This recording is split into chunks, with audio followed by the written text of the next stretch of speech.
What Robert Saltzman is perceptions, feelings, thoughts, emotions, beliefs. I can't stand outside of myself and judge anything. This is it.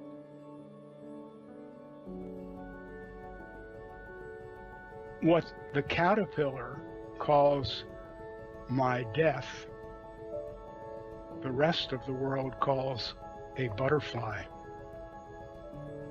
Robert's experience is that Robert has to keep dying.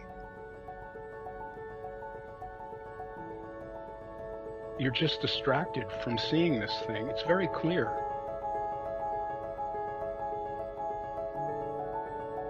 The story we tell ourselves is really buffed up. If I could see myself without that story, everything would really be okay. But it's just scary. Because you don't know what will happen when you awaken. You don't know. In my case, I lost my art career. It was gone. It went away. I'm not sorry it went away. I don't really recommend this to anyone. If you are happy in the life you have now, don't try to awaken. You won't like it. It's only for people who really feel that something is not as it should be.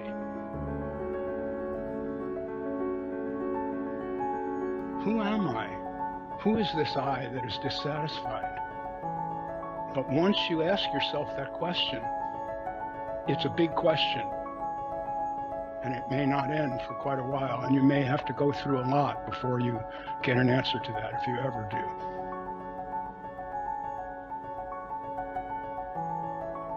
I can't make you awaken. I can manifest that, manifest it constantly. And then when you start asking me about it, I can tell you what it isn't. And then when you come to me claiming to be awake, which is what happens, I can tell you, no, you're not. This isn't it. You may think it's it. You may feel good. You may think you're better than the people around you, but that's not it. What can be known and how can it be known? That's what each human being needs to find out, assuming that that person wants to be what we're calling awake.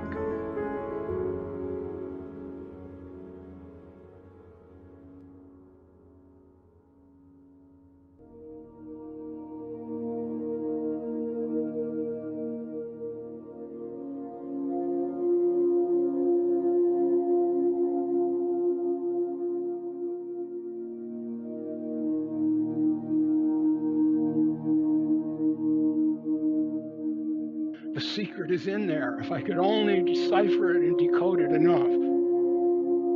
Really? You believe that?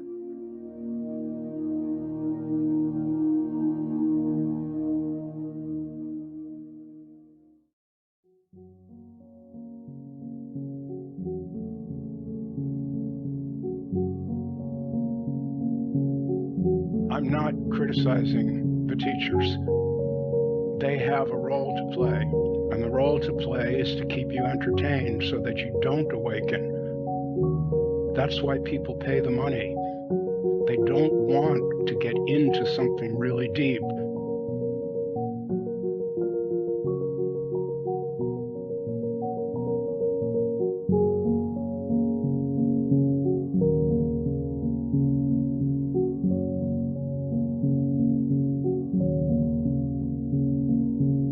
People sitting on a stage describing how blissful it is to be awake. No, it isn't.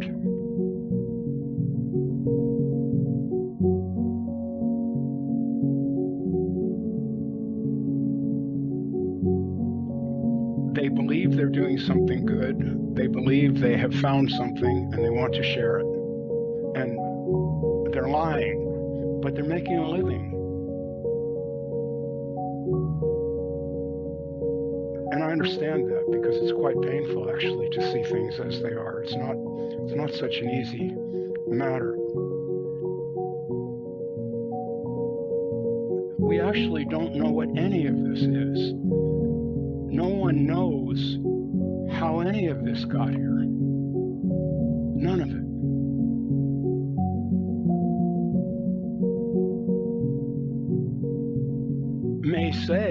May call that not knowing God, but hanging a name on the incomprehensible does not make it real. It doesn't make it any realer than it is, and it doesn't explain anything. Nobody knows anything about how any of this got here, where it's going, what's it for, what it is. None of that. That's unknown.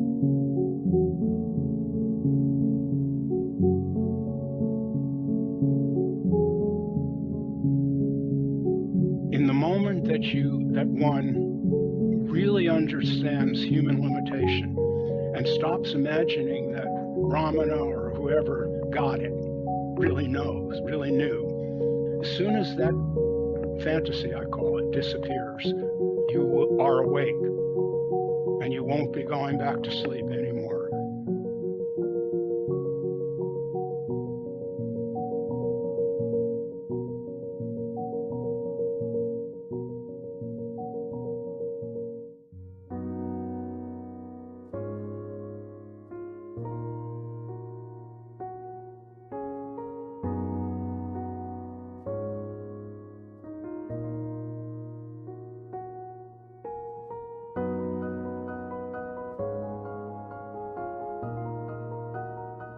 A lot of people say they want to be awake, but they really don't want that. What they want to do is improve the life they have.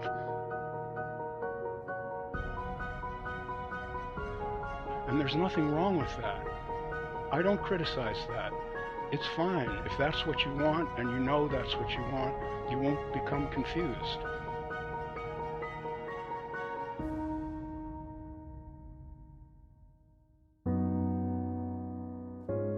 I only have one question.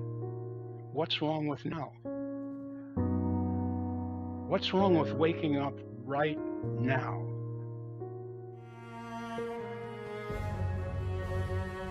Why should I give up this one life I have?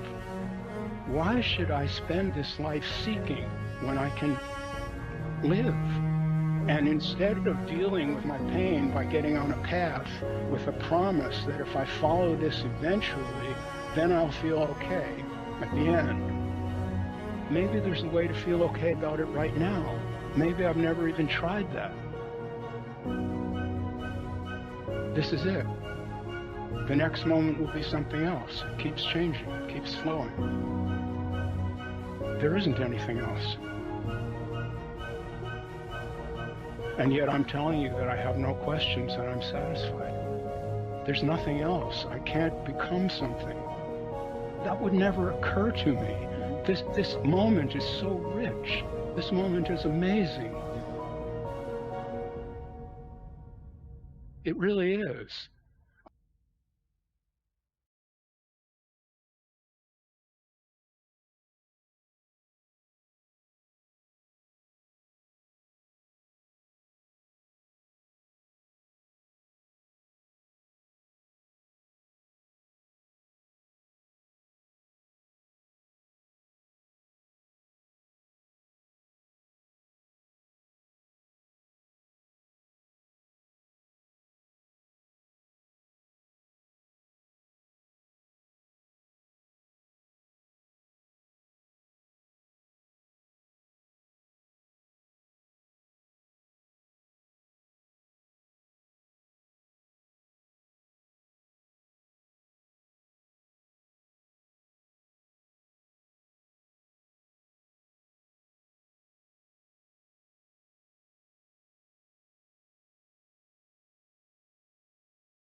Got it, boss.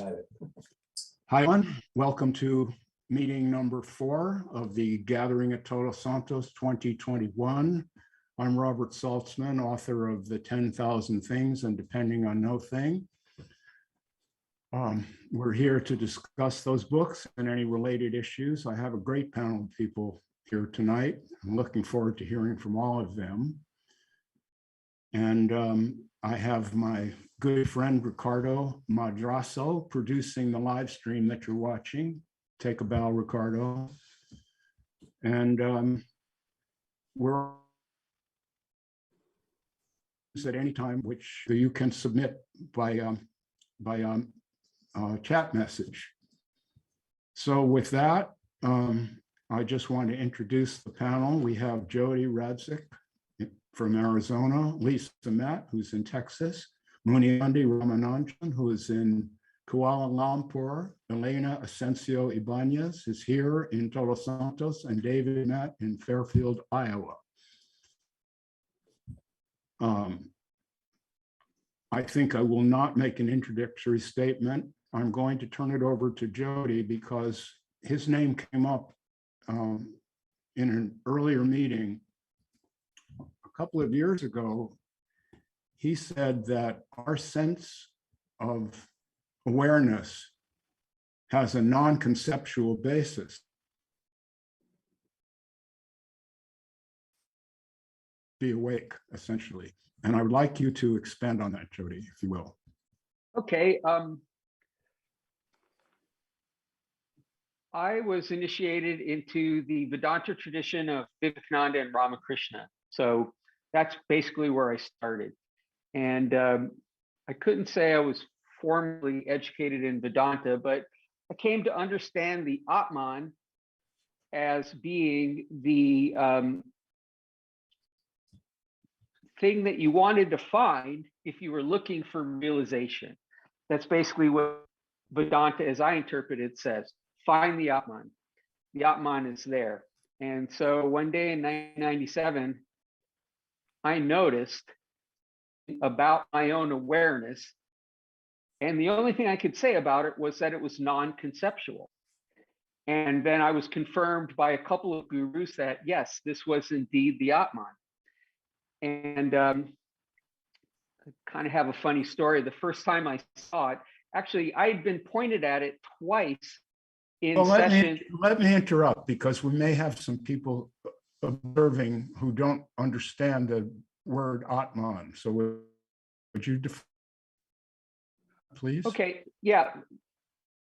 Vedanta defines Atman as the human soul, but the impersonal aspect of the human soul. So it's basically that component of your consciousness that, according to Vedanta, is identical with Brahman, or the universal consciousness.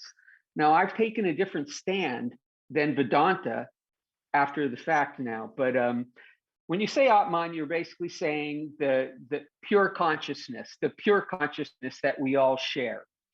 And I was very lucky in that I have two really good gurus, and one of them was also a psychotherapist. And in sessions with him, we came to this point where I had something in my awareness that I couldn't describe. And when I mentioned that to him, he'd get really excited about it. And he'd say, oh my God, that's the Atman, that's the self. And honestly, the first two times I did not believe him. I just straight up did not believe him. I said, you're crazy, Giannis. What are you talking about? This is nothing. This is insignificant generally. This is really not much to talk about here. But Giannis insisted. And so I couldn't really deny that because, you know, I trusted he knew what he was talking about. And then one day I was just kind of thinking about it, and suddenly I noticed that same insignificant nothingness that I'd seen in our sessions. And so, boom, there it was. I was noticing it. It was in my attention. I could pick it out among all the other things that happen within the scope of attention. And immediately, the first thing that occurred to me was, man, I've been looking at the whole time. I have never not seen that thing. The second thing that occurred to me was, well, why? What was getting in the way of seeing it? And the third thing that occurred to me was, because of all the nonsense that you'd picked up about it in your 10 years as a seeker. And so it actually made me a little bit angry. And honestly, I've been kind of coasting on that anger ever since. And, you know, not angry at anyone in particular, although I did learn to aim some of my anger at gurus that use these ridiculous ideas about enlightenment to sell seats at their retreats.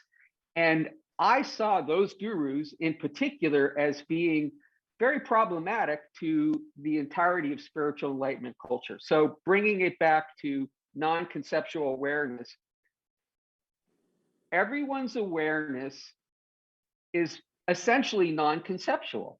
I think you call it preconceptual, Robert, and I think non-conceptual, preconceptual, and aconceptual, these are all interchangeable terms. The only thing you can say about it really is that it lacks concept. And so when I hear people call it presence, or they call it silence or something like that, or they call it vastness, I get a little annoyed because it isn't any of those things. It is non-conceptual. In my opinion, that's all you can say about it. Preconceptual, non-conceptual, aconceptual, lacking concept. So there's this kind of two levels of awareness, although I hate using the word level. There's this non-conceptual component, and then there's the component where all the concepts are added. And one of those concepts is being an individual, what they call the ego. Attention, everything happens by virtue of attention. When this non-conceptual phase is noticed, and you can continue to notice it at will, that's the person I would call awakened. And I hope that answers your question. Well, I think it does. It's a little confusing to speak conceptually about something that's non-conceptual, puts a strange spin on it. But I did ask you to do that, so I'm to blame, not you. Well, I mean, this is a perennial problem when you're discussing awakening enlightenment. All we can do is talk about it. We don't have any other way. We can't, beam messages to each other from our heads or our hearts. All we have are words, really. And so we're going to have to pick a word for it. And, Vedanta uses the word Atman, but to me, that's a buzzword. I don't like buzzwords. I don't think any of this needs any buzzwords, that it can be explained in simple terms based on what you experience day to day. And so that's kind of what my mission has been, is to take it out from all the religious ideology and wrapping that it's kind of came to us in, and just try and state it in clear black and white terms. So, I look at the world, I see a computer, all these people on it, the room that I'm in. This is all defined by concept, but attentionally, it can be noticed that it's ultimately non-conceptual, and that the sense of identity comes from that non-conceptual component rather than being rooted in the conceptual component, the idea of me being Jody, a person that's trying to pay his bills. Well, there's a comment there from Chitra Polanski, and she says, oh my God. Exclamation mark. Oh, you broke up. There's a comment there from Chitra Polanski. You hearing me now? Yes. She said, oh my God, that's Jody. That's me. I guess Chitra is a friend of yours, is she?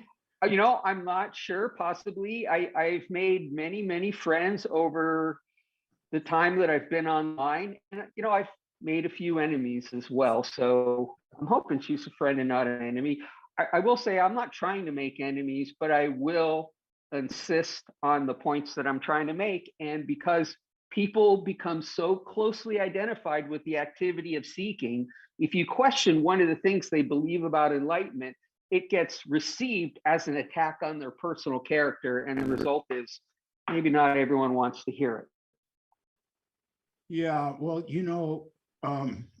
my experience is that this online thing, the internet, emboldens stupid people to speak even worse than they would if they were in the room with you. Right. And that is a problem. I mean, I have someone else in the waiting room. I've got to get rid of these people. Let me get rid of her. Okay. Sorry, trying to run everything here at once. So Muniandi, let me turn to you. We haven't spoken for a while, but I know you've been following my work. I wonder what you have to ask or what to say.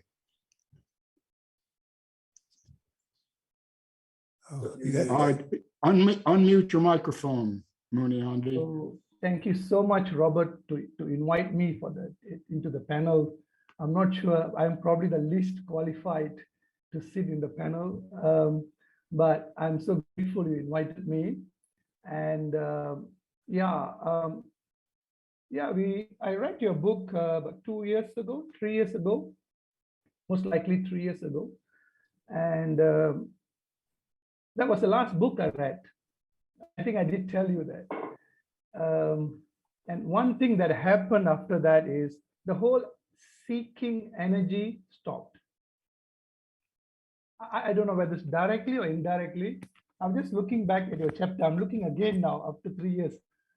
Chapter 18, awake is not a super attainment. Awake is not a super attainment. Everything crumbled. Everything just crumbled, right? Everything stopped. I was thinking it's the cream on the pie. You know, the self-actualization thing. You know, that's the ultimate. That's where you're going for. You know, if you don't get there, you have not completed something, right? So something about that statement. It's a beautiful statement. Awake is not a super attainment. A lot of things clarified. To be honest, yours was the book that I read cover to cover. Usually I don't read cover to cover any book. A lot of things that you articulated to me was, I knew this, but I thought it's not important. I thought this is so rational. We're talking about spiritual, right? It should be irrational, not beyond normal. But it's so practical, chapter after chapter, that I realized this is what I've been thinking, but I wasn't able to articulate as clearly. You know, I'm not a man of that sort of word. English is not my first language, you know. My mother tongue is Tamil. My ancestors are from South India. So, and we have to learn another language in Malaysia. So I speak 3 languages. So, and after that, I kind of went to be doing the mundane. The mundane seems normal then. So I stopped the entire thing. I stopped reading. I wouldn't stop watching a lot of your videos, whatever. I got it. I got it now. And that's enough. But a couple of understanding came to me. A lot of bullshit left me. This super thing, you know, like Jody speaks about Atman, that completely left me. You know, this Atman thing, it just didn't make any sense. I like Robert's flow, even the self flows, you know, when you mentioned somewhere, I don't know where, you mentioned that not just the feeling, emotion, thoughts, your sense of self, the self itself is part of the flow. That was very beautiful put, you know. I was assuming self is a scaffold. It's a scaffold on which everything is attached. But when you say the self itself, like in your dream, you mentioned something about the foundation lifting off or crumbling, and then everything just gets swept away, right? Together, you know. So that metaphor was great. It made a lot of sense. Even your sense of self can flow together with the rest of it, right? So it made a 360 degrees turn in me. I went back. I stopped seeking of anything. I don't have any. I don't have any clinical issues like depression, anxiety. Even though it runs in my family, my younger brother is in an institution. Is schizophrenic, total schizophrenic. I mean, he has to be placed in an institution because he refused to take medication and all that. So he has to be kept there. So I don't have heavy self. Naturally, I had that. I didn't know these were gifts from nature. I don't overthink. My mind filters the past so that not many of my past come to the present. I didn't realize the many gifts that life had naturally gifted to me. I didn't realize that until I stop and just go and do the mundane, have a goal, have a vision, do something, self-improvement, all that stuff returned, naturally. And at ease, I'm at ease, I'm comfortable under my skin. I can observe my thoughts anytime it arises. I'm very clear emotionally, naturally I'm stable, emotionally I'm stable. I'm very disagreeable. I'm open-minded and I'm not orderly, organized. So not good for a student, being a student now. So that's my current state, Robert, if it makes any sense. Well, thank you so much for saying that. It's a mystery to me, so many people have said the same thing about this book, and I don't really know that people find so liberating. It's a mystery to me. It was just something that kind of flowed out of me after thinking about my own life experiences. And Elena's teacher, meditation teacher from years ago, was the first reader of the 10,000 Things. And he was a great person. He's now deceased, Dr. Robert K. Hall, a beautiful guy, a guy I really love and miss. He said to me when he read this book, he said, my God, this is destined to be a spiritual classic. And and he loved me, so I took that with a big grain of salt. I didn't think that much of it. But it turns out that it's true, because instead of dying away the way books do after they've been, this one is increasing readership. It's really being read widely, and I feel really great about that. So, I'm happy that you had that experience with it. And it's the last book that you need to read, at least on this subject. And I think that's true. See, for me, the freedom that I feel, Muniandi, is just that I'm not looking for the next thing. Whatever is in front of me is what I have. And the future is not that bright, really, for any of us, if we think about it. That's what the Buddha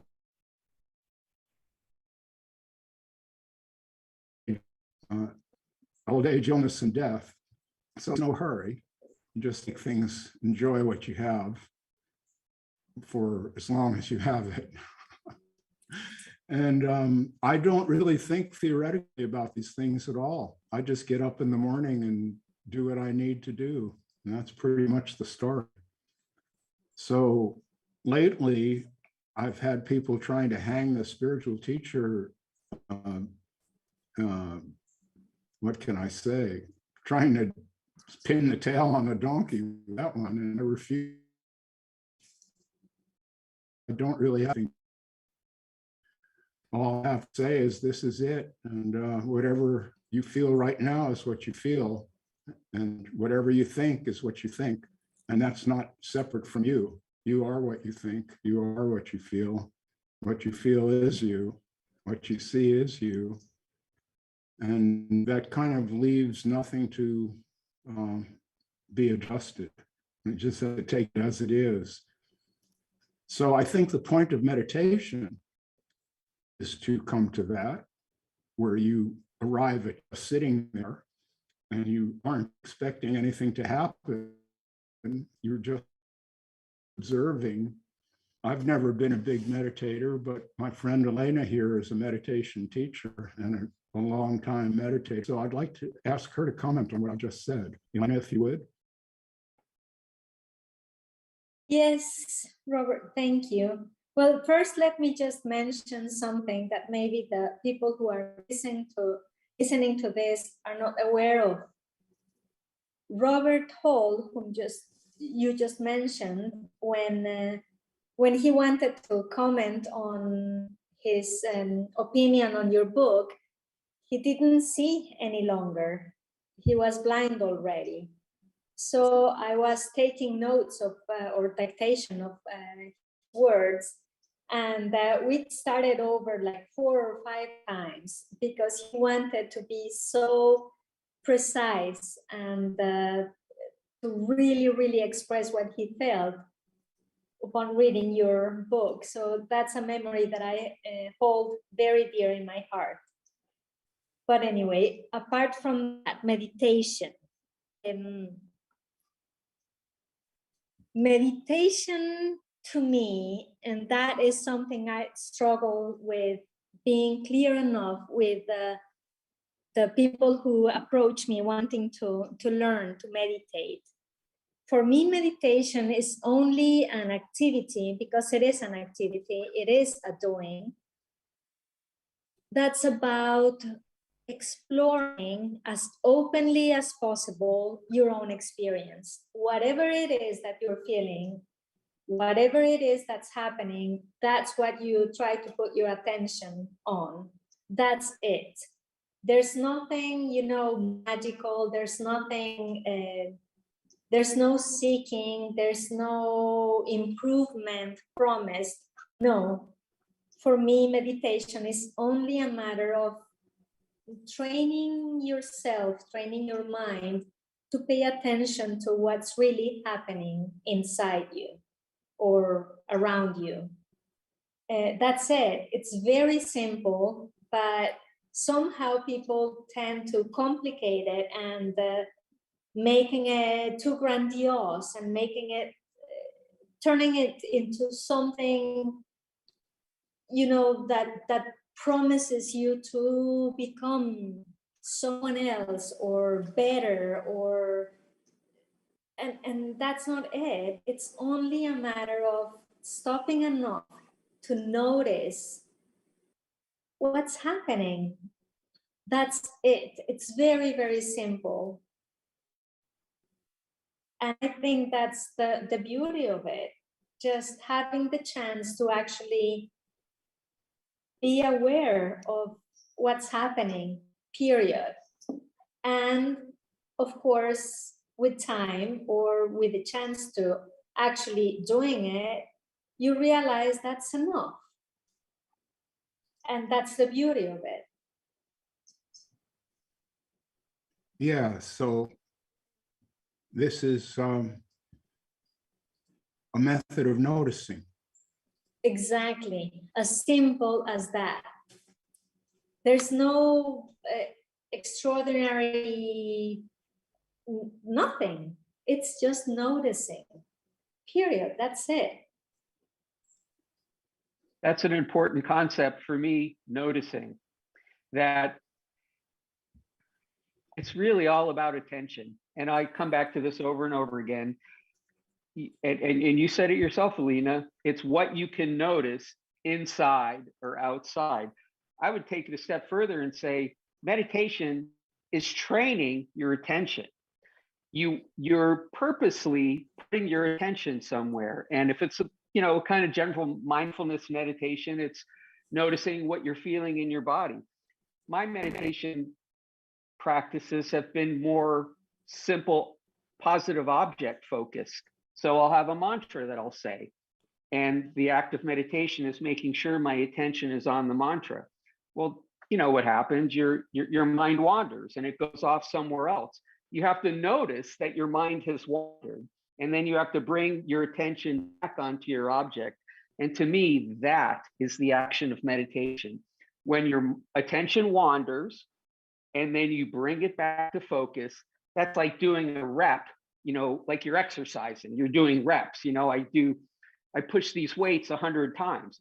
Well, 100 times my attention might wander to something I'm thinking about, or a sound that I hear, or something I'm feeling inside me. And I notice that my mind has wandered to one of those things. And then I bring my attention back to my object. I just did a rep. And so to me, meditation is about doing those reps. And I think some people get caught up in the fact that, my mind is wandering all the time, I'm a bad meditator. And I would say to them, absolutely not. Because what meditation is about is bringing your attention back to focus. So if you have to do it 100 times, then you're going to be better at it. Some people might be able to keep their focus on their object, and maybe you could say they were better meditators. But if they get angry because they lost focus, I would say they're not better meditators. The better meditator doesn't get angry. They just bring their attention back to focus. I call meditation attentional training. Yeah, but to me too, it is also a matter of, if your attention wanders, just let it go to wherever it wants to go and focus there. Sometimes it's like you cannot bring your attention back to your breath, for example, which is one of the most common ones. Just stay present wherever your attention is and explore that. It can be whatever. For me, it's not a matter of always forcing your attention to come back to whatever the meditation point or anchor is, unless you need to. Just let it go wherever it wants to go, but be present there. Explore that, like live that fully, completely. Let it inform you of what it is that's going on. Does that make sense?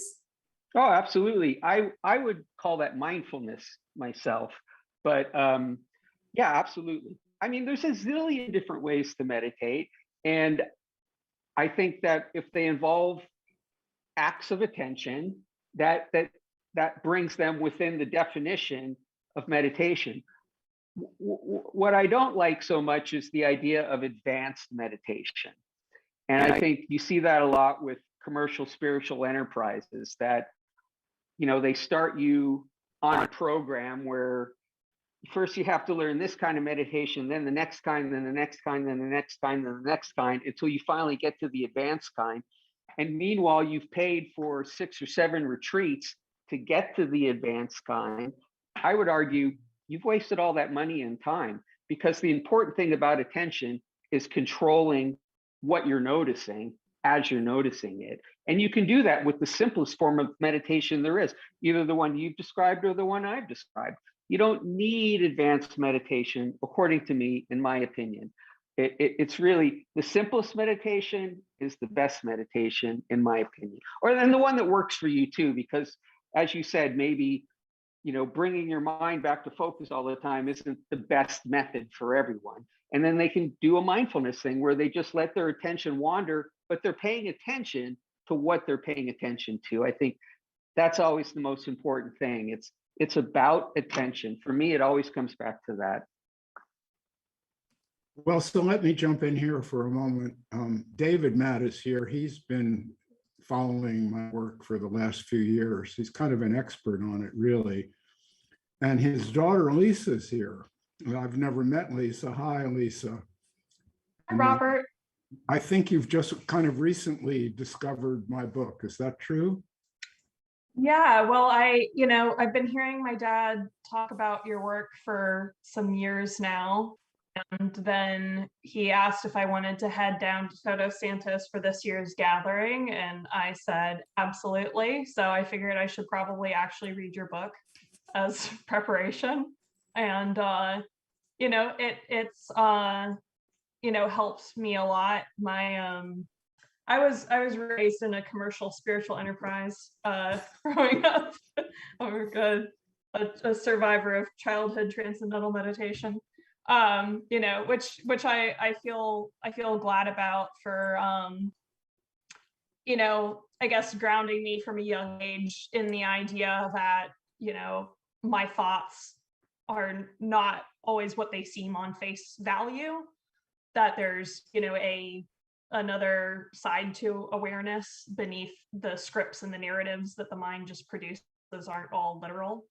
And then I grew up in TM and had a big rebellion period when I realized how much financial benefit was being gleaned off of it, these advanced techniques that you've got to pay for, stopacevia, having to build your home in a certain way and supposed to face a certain direction when you're having a conversation. It all just felt like a lot of extraneous dogma. So I went completely the other direction and embraced materialism and, you know, hit a wall with some destructive behaviors, you know, in my life, from being too wrapped up in the narratives of the world, and then got into a 12-step program, got into Eckhart Tolle to try to, you know, rediscover my,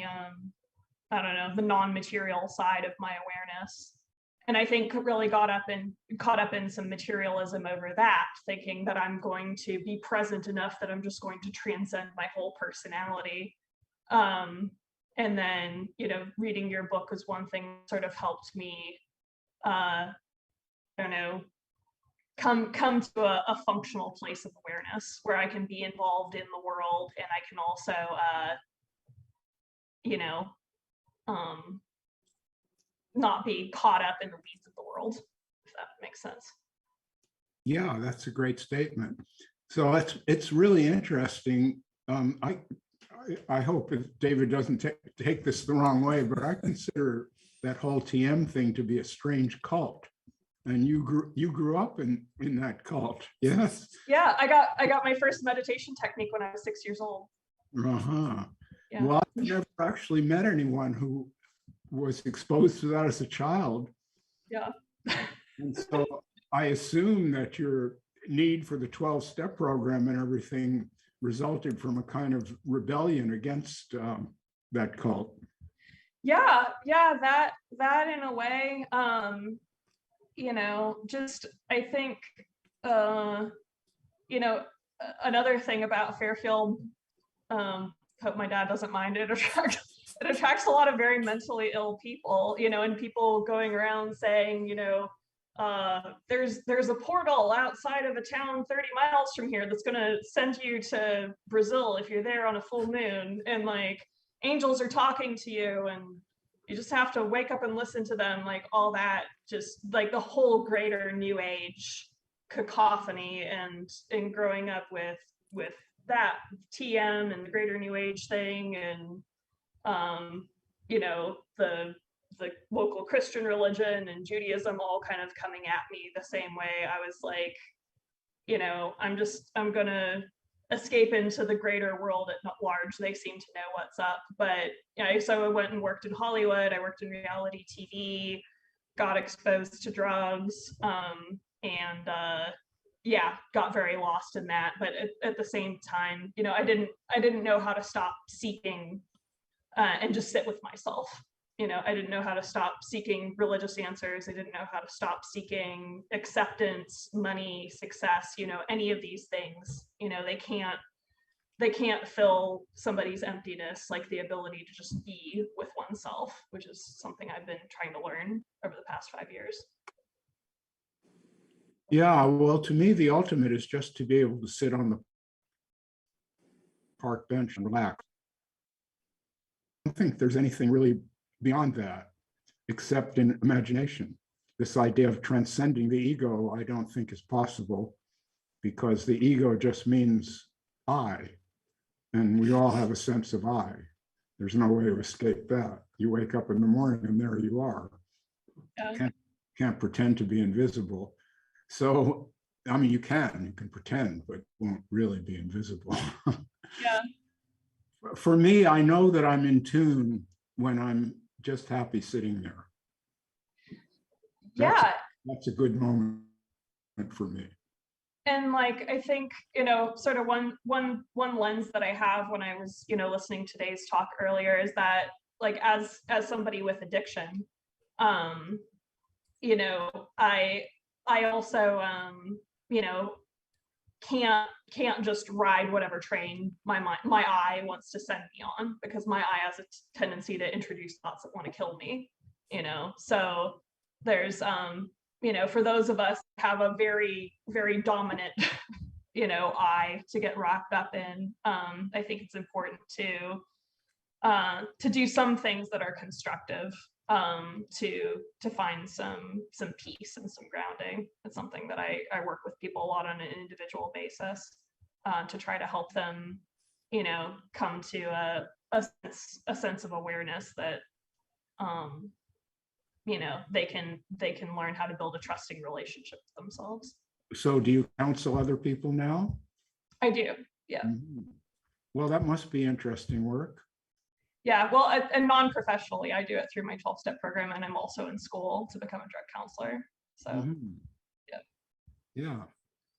Well, my sister, whose birthday is today, my kid sister, not a kid, she's 69 years old, but she's been a 12-stepper for about 40 years. And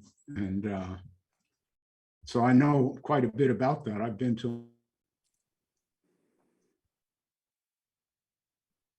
I do understand how that works, and it can be a really good thing.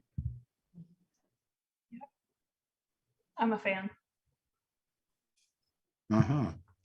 Well, David, what do you have to say about all this now that your kid has spoken up about Okay, well, my kids at her trashy childhood? yeah, Lisa and I, we've always gotten along real well, so I'm happy to hear whatever she has to say. She's more of a natural speaker than me, so I have some notes I'm looking at here to make it easier for me to speak. So I moved to Fairfield, Iowa in 1981, and Robert talks about living life versus spending decades following a practice. So Fairfield, Iowa is an interesting example related to that. So in the late 70s and early 80s, thousands of meditators moved here to Fairfield, Iowa.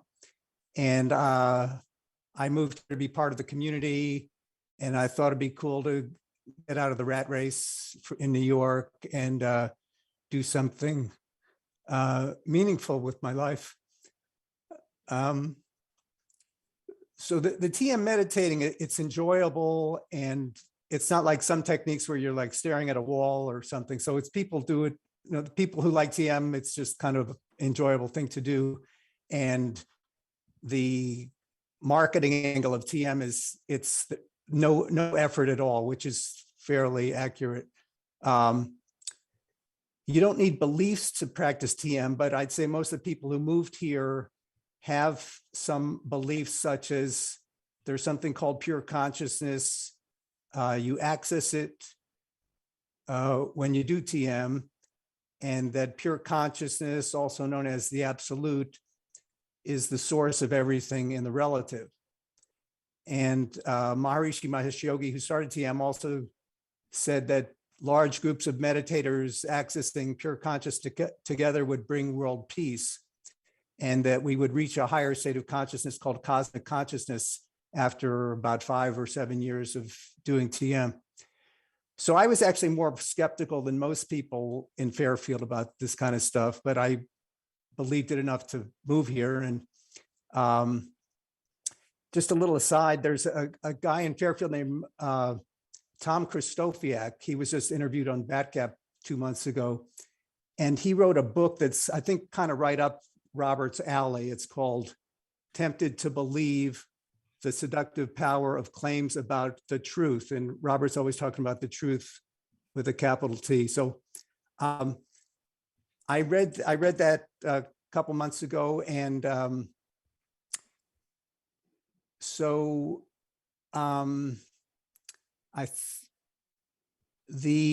and he, you know, he like me is one of the Fairfield skeptics. But anyway, as far as like living life in Fairfield, you know, meditators got married, had kids, so life was happening, and we didn't feel we were delaying living life just because we were doing TM. So I think that's worth mentioning. Anyway, 4 years ago, I saw Robert on Batgap, and I was intrigued because he was the first person ever on Batgap who doubted that pure consciousness exists. So I bought his book, and even though I had these beliefs in the back of my head all these years, I hadn't realized that pure consciousness, this whole pure consciousness thing, was a belief. And I enjoyed the simple TM meditation practice so much that I thought, well, if Maharishi's meditation is so good, then everything he says is probably true. So that was kind of the my wrong turn on, you know, that thought process. I don't think was correct. So anyway, reading Robert's books and watching his videos snapped me out of my beliefs. And I realized there's very little we can know for sure. And you're not going to get anywhere. It's only right now. And the whole idea of I'm not making this happen. So those things all became clear to me after reading Robert's books and thinking about it.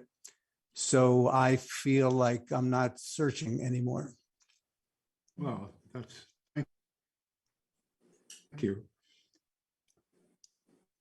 Enjoyed corresponding with you over the years. You've had great questions and have really made an effort to understand what I'm talking about, which is, of course, great for me. I want to turn to the live chat here. A couple of things. Lulu has said happy birthday to my sister. Thank you, Lulu. It's very kind of you. And then we have Chita Polanski has a couple of questions for the Mats. The same question for both of you. Here it comes. What do you think about self? David, and for you, Lisa, what I broke up there? The question was, what do you think about self-realization? Dad, do you want to go first? Do you want me to go first? I don't know the answer, so you go first. Okay, what do I think about self-realization? I think that, all I need to realize about self is that, I am this flow. Like, I think Robert, nailed it, a flow of perceptions, thoughts and feelings. If I'm digging any, deeper than that, I'm really just messing with philosophy, concepts, maybe that kind of stuff can be interesting, or lend a sense of, meaning or resonance or something, but it can't ever be more real than what's, coming up in right now. So I found a lot of relief personally from stepping out of that. I write a inventory for myself every morning about what happened over the past 24 hours, anywhere that I may have been in some fear, some seeking, some insecurity, just so I can take stock of that stuff and what I might want to do tomorrow, as far as my behavior and my relationships. But if it's not actually going on, I don't really stress about trying to figure it out. Mm-hmm. Anything from you, David? The term self-realization, when I hear that term, I think of something that one might achieve in the future. And I'd say that Robert's ideas have kind of knocked that whole thing out of my head. So, and I kind of like Judy Cohen's attitude. She was on the meeting today, and she would probably say something like, I'm here right now talking. That's my self-realization. Just whatever you're doing, that's who you are. Mm-hmm. So I'd avoid that term, self-realization. Munianda, you had a comment? Oh, yeah. Yes, thank you, Robert. I think we need to have some definition aspects here. When you say self, the questionnaire, I think we may have to clear what do you mean by self? Is it a small s or capital S? And what do you mean by realization? What are you making real? Because there's so many conceptual definition of this, from the Indian gurus to the Western gurus. So that's also something we need to clear before we answer that. Otherwise, we may be thinking it from a particular angle when you respond to that. Yeah, that's all common. But I just want to add something about, I don't know why this thought came as Matt was speaking about Fairfield, Iowa. And you mentioned about this universal consciousness and all that. This interesting thought came to me. You know, Bhagwan Ramana Maharishi, I visited his ashram a couple of times. It's a real commercial center. If you go there, it's utterly commercial right now. And if you look at it, he was meditating non-stop 24 hours. And two big world wars happened during his time. The First World War and the Second World War, it happened during his time, right? So just to explore about his Fairfield thing also, not answering the question, that my new age idea at one time was that you are meditating for world peace, for the universal consciousness to grow. But that guy sitting in his underwear in a cave somewhere, I don't know where. I mean, I went to all his caves that he said, and he was completely unaware there was a World War I. Millions of people were killed where he was quietly meditating. And then millions and millions of people were killed in Second World War. 6 million Jews were, you know, we all know about that. And he was completely unaware, and he wasn't even interested in all that. So I'm not very sure about that. Yeah, I agree with Matt and David on that part. That TM idea about, you know, group of people coming together, we're going to raise the vibration. I wonder what vibration, the awareness, or this utopian, you know, all human will is going towards a higher and higher frequency. So all that actually dropped, you know. Sorry, this is a side, not answering the question, but this thought just came up. Sorry, Robert, to share it, not at the right time. Yeah, thank you. Yeah, sure. I think you're right about these utopian schemes. That doesn't seem to be where we are as humans. When I look into my own self, I see something a lot more messy than utopia. And I think that this millennialism or utopianism is a form of denial of what we really are as humans. We're filled with appetites and needs, and there's nothing wrong with that. We're mammals, and we were born in the same way that my donkeys are born. And we need food, we need sex, we need friendship, we need shelter. And since we're humans with these big brains, we need ideas and things to live for. And so someone can find one of these schemes and live for that, maybe like this guy in the cave devotes his time to some kind of perfectionism and then misses the entire show, as you were explaining. You even just never knew that all the rest of it was taking place. I don't know how I got started on that, but thank you.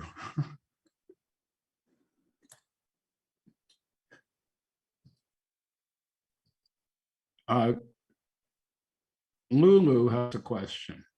What does it mean to be grounded? Maybe you would take that, Elena.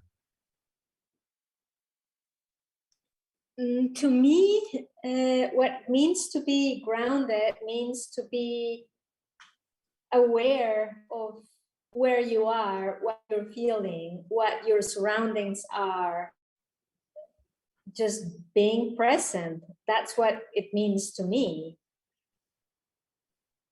You know, to actually feel your human beingness in here, in your space, in your surroundings, in your moment. Just being aware of your existence in or inside whatever is happening around you and in you. I don't know if that answers the question, but that's what it means to me to be grounded. Well, Lulu, you can comment some more in the chat if that answered the question for you, or if you need more. She says, are we talking about the polarity? But I don't know what that means. What was the word again, Robert? She said, are we talking about the polarity? Polarity. I don't really understand what she means by that. I don't either. Maybe she'll comment for. Sounds like Maybe I can just add some to jump in a bit, Robert. For me, being grounded means to be comfortable inside your skin at that moment. So I'm grounded. So it's nothing too hype about it. I'm comfortable with myself at that moment. I think I'm grounded in a But very what- mundane way. Comfortable. What do you do then? No, just, yeah. Around you is not like nice or sweet or exciting. If you're not comfortable with the moment, then how do you do to feel grounded even then? Being comfortable with whatever is happening, that means I'm not reacting. So Oh. it's not being nice or feeling good. That means I'm comfortable with what's arising. So it's not disturbing. It's not All right, I upsetting. get more like in an accepting way, you mean? Yeah.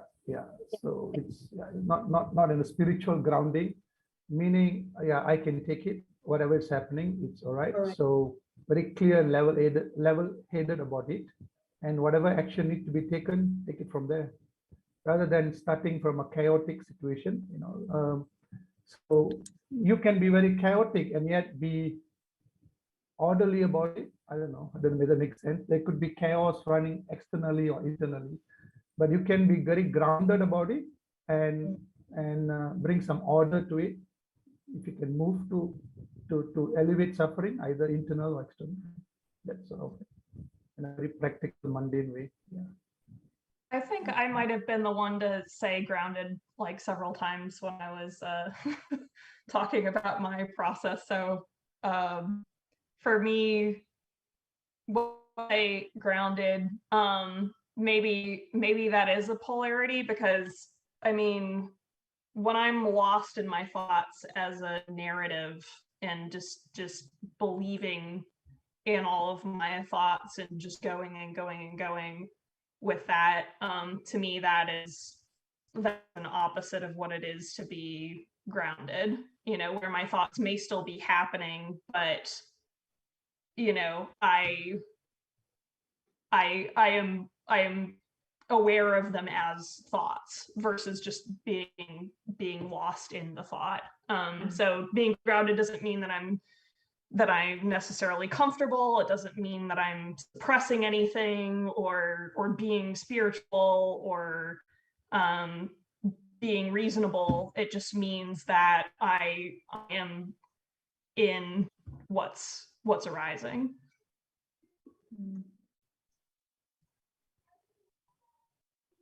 Versus off in fantasy land. So I want to remind people who are watching the live stream that we're open to questions and comments. Robert, if there aren't any other questions, I have something here for you. In your book, talk about what it means to be awake, but a lot of the spiritual folks have definitions of awake that are worlds apart from your definition. Do you think that the word awake is kind of like the word God? It has so many different definitions that maybe we should jettison that word altogether. Well, I'm not really willing to let go of that word because it's the best word that I have found to describe emerging from what I call the hypnotic trance. And from my point of view, people are either in that trance or they aren't. And the difference is rather stark. Maybe there's another word for it. Maybe, I don't know. But to me, awake indicates a freedom from belief so that you are present without judging your experience according to some outside standard. And you realize that you don't know where your thoughts and feelings are coming from. You're awake because you feel these things, but you don't say they're coming from God, or I could improve on this, or if I only such and such, if I only had a girlfriend or whatever. Trance state is you imagine that there's something that could be added that would fix it. And the awake state is you're here and this is it. And you understand that the next moment will be different. And all of that is just a flow. You're not making that flow. See, my first experience of what I call awake took place years ago. I was sitting in my old pickup truck looking out at the Rio Grande Gorge, just alone, very happy to just be alone. I liked being alone in those days. And I was looking out at this amazing landscape, and the thought came over me, this is all here, including Robert, and I'm not making it. I'm not doing anything for this to be here. I'm completely free. I'm not doing anything. It's just all here, including myself. I don't need anything in this moment. I'm just here. And that developed over a period of a few years until it just became a continual state. Not even a state, that's the wrong word for it. It's a continual flow. And, you know, people talk about being lost in their thoughts. I don't think I'm ever lost in my thoughts. There are thoughts, and I might be wrapped up in them, but I'm not lost. The thoughts are me in that moment. But if I have a desire, that is me. I mean, you see, that's awake to me means that you don't imagine that there's a myself apart from the world, apart from thoughts and feelings. And so this meditation that Elena was talking about, this Vipassana meditation, which is just bare awareness, that to me is like a kind of practice. It's a rehearsal for the condition that I just find myself in constantly. Whatever comes up, okay. If it's anger, okay, that's not a problem. I don't try to fix it. If I have some longing or desire, that's fine. I mean, we're all sexual beings here with needs and desires. It doesn't have to be cleaned up. Yes, and so you see, this is so, that's what people don't get it. They're taken in by these instructions that always make you think you need to get to the next level. You need to improve this, clean this up, and then you'll be purified. And once you're purified, then you'll really understand. And then you purify yourself, maybe 5 years of asceticism or whatever, and you get to that and you still have these desires. And they don't really go away because they're part of us. We're not separate from them. I don't just mean sexual desires, I mean desires for everything and fears. It's that, Robert, I actually have some fears, but that's okay. It's all okay. See, and that's, to me, that I call that awake. And when I look at the people around me, it's pretty easy for me to discern who's awake and who isn't, just by speaking with them for 5 minutes. It's not really that mysterious. It's not like this spirituality state where someone is awake and they're like 10 feet off the planet and they're just like cruising through all this, and the rest of us are earthbound. We belong to the earth. I like to say that we're animals because that's how I understand this. We are mammals. We were born from a vagina. I mean, how much more of with blood on us, how much more of an animal can you be? You see, and then if we can just accept that and accept our animal nature, we're awake. We're awake as we ever will be. That I say. A lot of people don't like that. I know that. They want to imagine that there's this transcendental sorry, David, I want to imagine there's this transcendental where you somehow get over all this, and now you're in this higher consciousness. Well, I don't think there is any higher consciousness. There's consciousness, which to me is just noticing. We're conscious, we notice things. I don't think there's some kind of higher consciousness where you have access to special information that the ordinary people like Robert don't have. I just think, here we are, we're human. And to me, the challenge people is to come to their humanity. And see, culture makes this very hard. They don't want us to be human because that can't be sold back to you. I want you to put on that. See, and then see, I don't really sweat. I can buy this and fix that. And you see, and everything can be sold to you. The guru, that's what they do. They actually take your what Jody was calling your attention, which is a good word for it, Jody, and they sell your attention back to you. They say, you don't really have the full attention. I have the full attention, and I will show you how to have it. And you pay me, and now I will instruct you how to be more attentive. Well, the only way that I know to be attentive is to pay attention. It's pretty simple. You sit there and attend. I break up. The only way to pay attention, yeah, the only way to pay attention is to attend. This is what Elena was saying. You're there, you're sitting there, whatever comes up, you attend to. And yes, you may need to practice that as a form of meditation for a while, like you might practice ice skating or tennis. But after a while, you know how to play tennis. You don't study that anymore, you just play. So all I'm saying when I say I'm awake is I'm just playing. I'm in the condition of playing without needing to improve. I think tomorrow I'll be better at being Robert. This is what I got right now.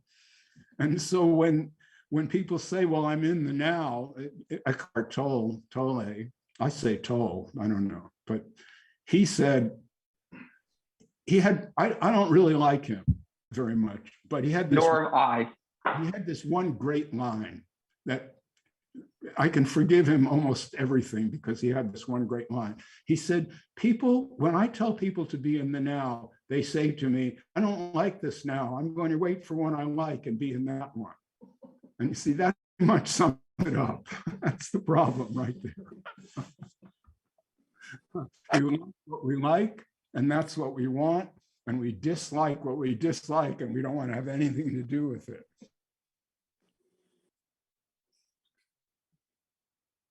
Place, you don't have any place. Whatever's there, whether you like it or not, that's what you got. You got a toothache?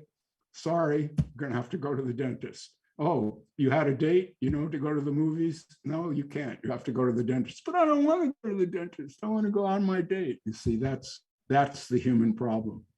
If we get over that problem and we're just willing to be the way we are each moment, there is no problem. It may not always be pleasant, it may be horrible, but at least you're awake. That's what I call awake. You're just present, you're just here. And if it's really nasty, well, into every life, a little rain must fall. That's the condition. And there's no, in my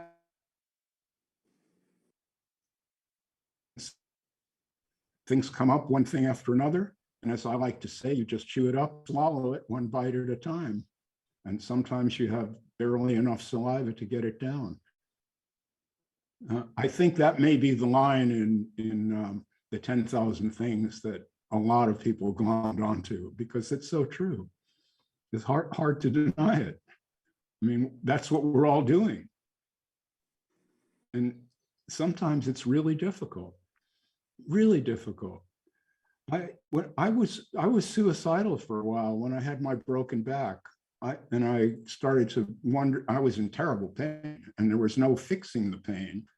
And I wondered, will this ever go away? And what if it doesn't? And I had pills and everything. And I was thinking, maybe I'll just, bring this suffering to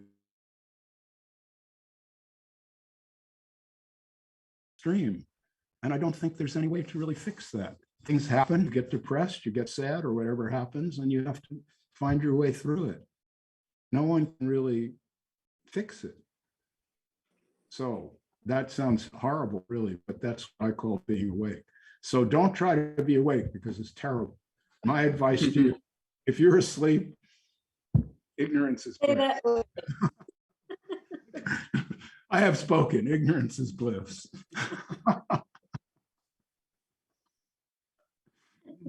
The older I get, the sillier I get.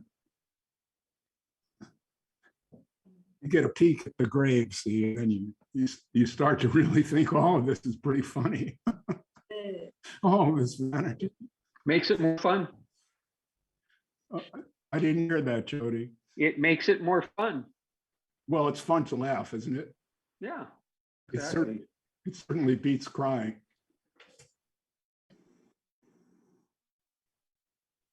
Robert, perhaps I would like to ask further question on what, I mean, maybe clarify some aspects of what you just said, if you don't mind. Please do. Now, I tend to, I don't know, my understanding, you know, which is more, that's what happens to me, that I tend to think in spectrum rather than a black and white or yes and no. So would you say, like, there's a degree of waking up, right? It's not that you're asleep or you're awake. Some spiritual schools talk about, you know, you are either asleep or you're awake. There is like a threshold beyond which you're already awake and below you are asleep. I tend to think there's 7 billion people. We are at various state of waking up. A degree of suffering reduces as you are more aware and more conscious, and there's a happy medium, like, you know, where you can functional. You are very functional in the world. There is no issue. You can operate with the self, even if you're aware that self is, you know, the myself. It's a fictional thing. When you understand that part, we can play with that and still enjoy, you know, a self-improvement, you know, feel like there's a free will, feel like you have a sense of volition about getting things done, and without getting caught up in any spiritual thing like, oh, that's asleep, you know, that you're not awake and all that. I'm kind of in that happy medium there, where I don't think I have your state where you are. I'm not trying to get there as well. And neither am I totally asleep that I'm so caught up in the world that I'm not aware of what's happening. I observe my thoughts. They're not very heavy anyway, they're quite light. I know I can, all the emotions, feelings, everything that's arising, I immediately sense them. I sense them. But I also sense there is a self that is the operating system, right? I don't want to deny that. That's also a sense, oh, there is an operating system that's operating this, a kind of container that's holding this. And I don't seem to have an issue with that. Sorry. I don't have an issue with that. And I'm comfortable with it because, as I said, I tend to have a vision, I have values, and I move in the world comfortably. So I'm not like asleep. I don't know what is the awake aspect. I can understand exactly what you're saying, but I have no sense of that, except occasionally when I'm meditating, I get that. But I'm quite happy where I am. There is no sense of, as I say, the whole sense of seeking to become like Robert or like any other so-called enlightened teachers. There's no seeking there. I'm quite happy in that, in the Goldilocks, I don't know what you call that, that nice median where I am, not asleep, not awake, but semi-conscious or whatever. But I'm comfortable with it. I do not, for example, I'm not a pain to people. I I do not go around destroying things. I'm quite a person with goodwill and do a lot of good. I have no issue about, but I don't step on people's toes or preachy about anything. So I'm just in the comfortable zone. I'm quite okay with it. So I sense, I'm talking about a spectrum of awakening or awakeness or awokeness, whatever you want to call it. I think 7 billion people are in various stages. So it's a conceptual. Maybe Jody can say something on that. Yeah, well, I'll comment on that. When I speak, it's self-expression. I'm just talking about what life is like for me. I'm not trying to teach anyone or encourage anyone to be like me. We all have to be the way we are, but we can be influenced by what other people say and do. So apparently I've been a useful influence for some people, but that's not really my intention. I can't help this. This is just like I like to make photographs and exhibit them. Someone would say, well, why do you do that?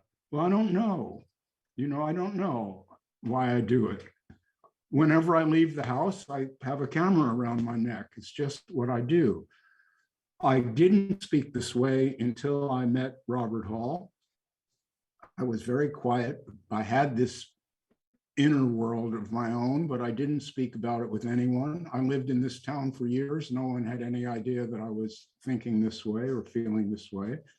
And I was fine with that. I wasn't looking for any recognition or anything like that. Robert encouraged me to speak. He was he sent a couple of people to me. He said, I can't help this woman. She's crying all the time. You talk to her. And gradually, a few people started to come to see me, and pretty soon I found myself being a spiritual teacher. And I did that for about a year, and it was totally unsatisfactory to me. I felt terrible about it. I didn't like the things I was saying. And so I said, I'm not going to do this anymore. Then a couple of years later, I met John Troy online, and he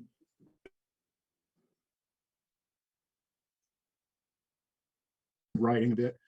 So this for me has been an organic process. I never had any desire to, write a book or any of this. It's just happened. And I think that those books have been helpful to people, but that's not really, my intention is not to change your mind about anything. If you're comfortable with your life, mazel tov, it's beautiful. It's really beautiful. To have a moment of peace is a beautiful thing. You were saying earlier in the meeting that you've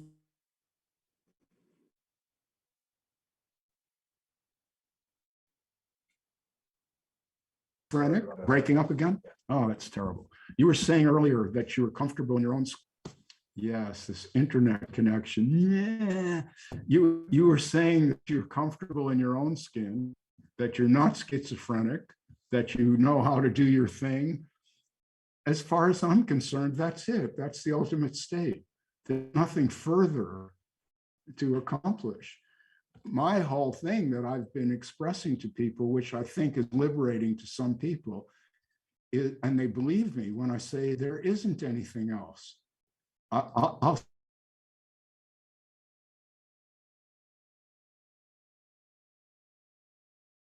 of all these Vedanta breaking up again, terrible. Well, I say I'm aware of some of these issues.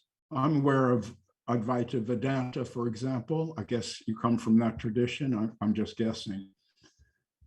Or are you a Muslim by tradition? I'm a Hindu. You're a Hindu, okay. But I've never practiced Hinduism. Yeah. Okay, I assume that wasn't my thing at all from young. Yeah, Tamil. I assumed you were Hindu. So in that tradition, it's like a stairway to heaven. You eventually become one with God. You discover I and Brahman are the same energy. We're the same thing. That's fine. I mean, I don't see anything wrong with it. I don't really see anything wrong with any of this. And I don't imagine that my way of thinking or being should be transferred to someone else, like that this person's a robot until Robert puts a new brain in it or something. It's not like that.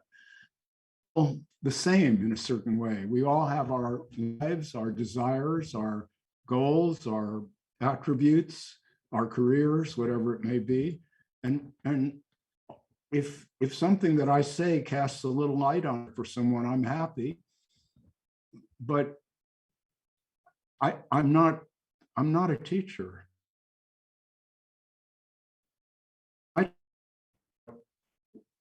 What I think awake is, I'm describing. You broke up again, sorry. When I use the word awake, I started talking that way because I heard these spiritual teachers talking about it, and the way they were talking about it made no sense to me. It was that simple. When Robert Hall and I should go back and talk about that a little. Robert Hall was Elena's. He was a well-known Buddhist teacher. He'd been on the scene with all these heavy-duty people. He was a very experienced guy and a very bright man. He and I started talking, and this conversations went on for years. And conversations were sometimes really difficult because he had his way of believing, and I was challenging that. And eventually he came around to my way of thinking. And he said, you know, I'm not really a Buddhist anymore. After talking to you for a few years, I guess I'm really not a Buddhist. And he encouraged me to speak this way. So I started speaking this way. And some people liked it. That's all it is. I can't write the script for anyone. I can't go into transcend anything. All I can say is, I don't think that you are separate from your thoughts and feelings. I think they're not, your thoughts and feelings, as I understand it, are not happening to you. They are you. Whatever you think and feel and see, that's you. There's not a little you inside or a soul that is experiencing all of this. The experience is one flow. Myself is that. We're like particles in a vast flow of experience. And the particle called Muniandi has certain experiences that I will never understand. And the will have experiences that you will never understand. They can't be explained.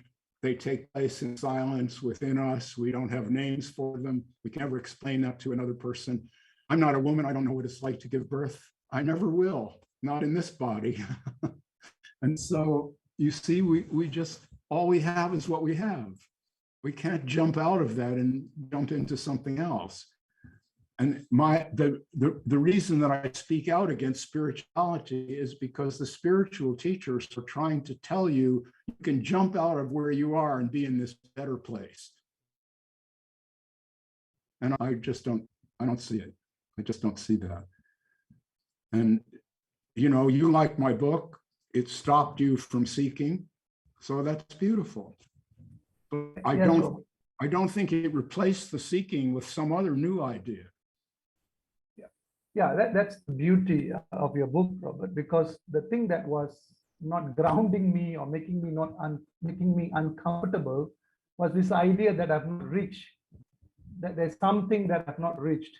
So that was disturbing, you know, it's as though I'm inadequate in some way, that I need to reach or attain or be there. Otherwise, my purpose as a human hasn't been served. So those ideas left when I read your book. So the seeking, when the seeking energy left, seeking in this particular narrow field called spirituality, right? That seeking left. And so I got more grounded, more comfortable. Was the big contribution, and I love you for that, because it made, as I say, that awake is not a super attainment. That sentence alone worth price of your book. I don't have to read the rest of the book. If someone just sees it and say, it's cool, man, cool, it's okay.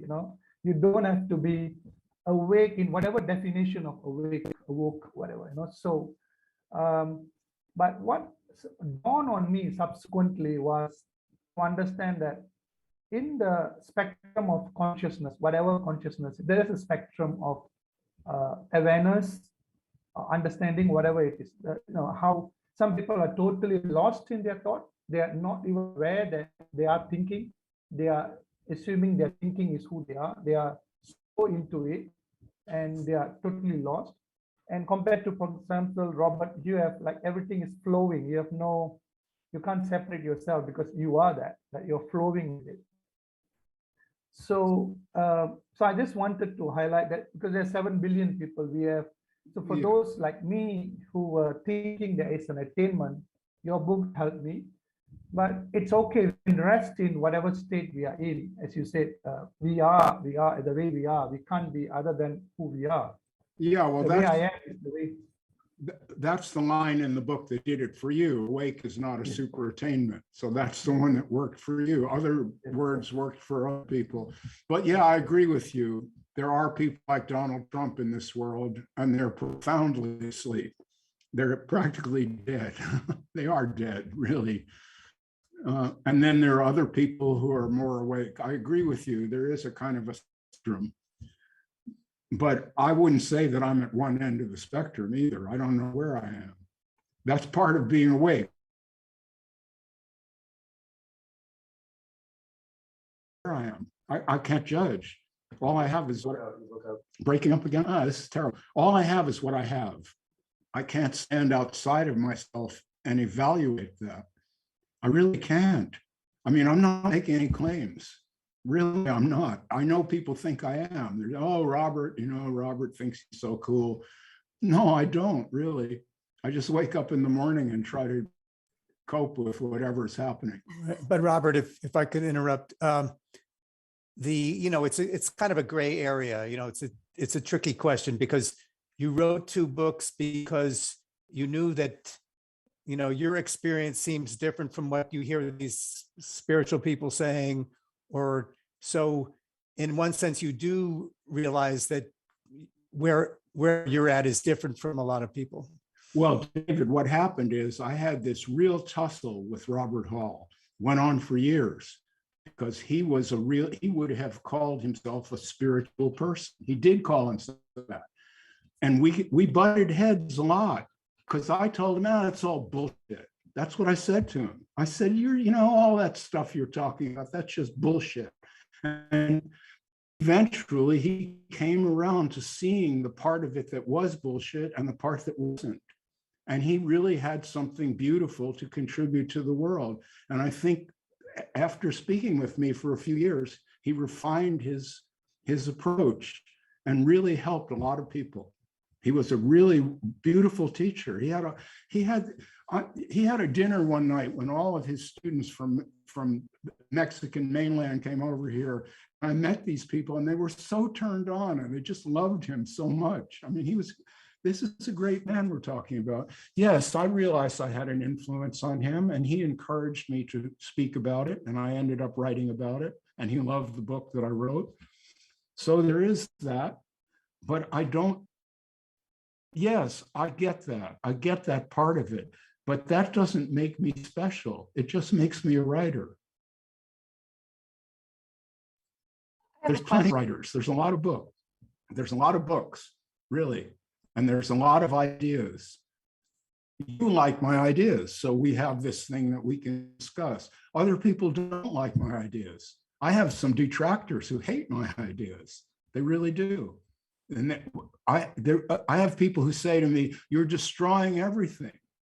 You're just destroying everything, Robert. You're a vandal. You see, all these, you're saying that spirituality has no value. Well, I'm not actually saying that. That's what they believe. And so you see, it's the people here in this meeting like me. I don't have any detractors here. We should invite a few to the next meeting. And then we'll see, then maybe I will get some criticism. I would actually enjoy that. We'll combat, get the, it'll be like Sunday in the National Football League or something, cracking heads and get carried off the field. It'd be fun. But what I'm trying to say is you approve of me. So that, but that doesn't mean that everything I say is true or that it's the ultimate understanding of anything. It isn't. It's just one guy's opinion, one guy's expression. And we need to understand that about everyone. Point. If you understand everyone's got a story to tell, and some of them make sense to you and others don't. And that's the way it always will be. And there's nobody who has the capital T truth, I say. No one. Not Nisargadatta, not Ramana Maharshi, none of these people. They don't know anything more than you do. They really don't. Yeah, I mean, the fact that you're constantly saying, I know that how, that keeps, that helps a lot because, I mean, and you're not making broad claims about things you can't really know. So what you end up saying says, I say, well, that makes a lot of sense. He's not saying anything very outrageous. So, well, I know nothing about ultimate matters, nothing. I don't know how this universe got here. I don't know how any of this got here. I don't know where it's headed. I don't know what it means, if anything. None of that. I don't know anything more about that than you do. Not one iota more. See, what I'm talking about is simply the experience of being alive, not the overarching meaning of all of this. I don't know anything about that. I'm just talking about what it's like for me to wake up in the morning. What it's like now is I'm okay. If I wake up in the morning and I feel terrible, I'm okay. If I wake up in the morning and feel wonderful, great, that's a blessing. But I'm willing to deal with whatever it is. I mean, I've been doing it for 76 years. So by now I kind of understand that I'm dealing with it. And that's all that I'm telling everyone. Just deal with it. Don't try to get some kind of spiritual control over it because you can't. It will slip away. Or else you'll be hypnotized like some of the people in Fairfield where you believe all this portal nonsense, there's a portal outside of town and all that. They really believe it. And they don't get depressed because the portal is there. See, they don't, if you get this, right? Those, that's like a delusion. let me just stick up for my Fairfield friends. Okay. This portal thing, Lisa. You've been to it. It took you to Postville. Hold on a second. Where they had donuts. Sorry. So when Lisa was growing up, she must have had some friends who talked about the portal thing. I've been here for 40 years. I never heard about the portal. So everybody out there in internet land, don't think that everybody in Fairfield believes in portals. That's all I wanted to say. It was a lecture given the top of Revelations, and Mom took me. So Okay. There you go. Yeah, it's one of the many niches of insanity that's present in the greater New Age world of Fairfield, Iowa. Come to Sedona. We have all the portals in Sedona. Well, there's a handful of cities around America, Sedona, Fairfield, maybe Boulder, Bay Area. So that's the liberal bastions, the New Age bastions. Robert, you might know of some in New Mexico or something, but the rest of the country just makes fun of all this stuff. So yeah. I think for good reason, actually, because honestly, I don't think they exist. I think they exist in people's imagination. And if you have a belief that a portal exists, then you go to the place where you've been told the portal exists, you're going to generate your own experience of encountering the portal. And I think almost all of spirituality operates under that principle, that it's imaginal in nature, that you decide to believe something like, oh, there's portals in Sedona. If I go there and stand in that portal, that energy is going to whip up and it's going to clear my aura of all my bad thoughts, and I'm going to be enlightened. And so people will go to Sedona or wherever, they'll stand in the spot where they think the portal is. And after investing all that time and energy in it, their subconscious mind will generate them an experience which may or may not lead them to believe they're enlightened. But I would still argue it was by placebo effect that they had something that they could call an experience of that portal, and that pretty much 100% of religion runs on that engine.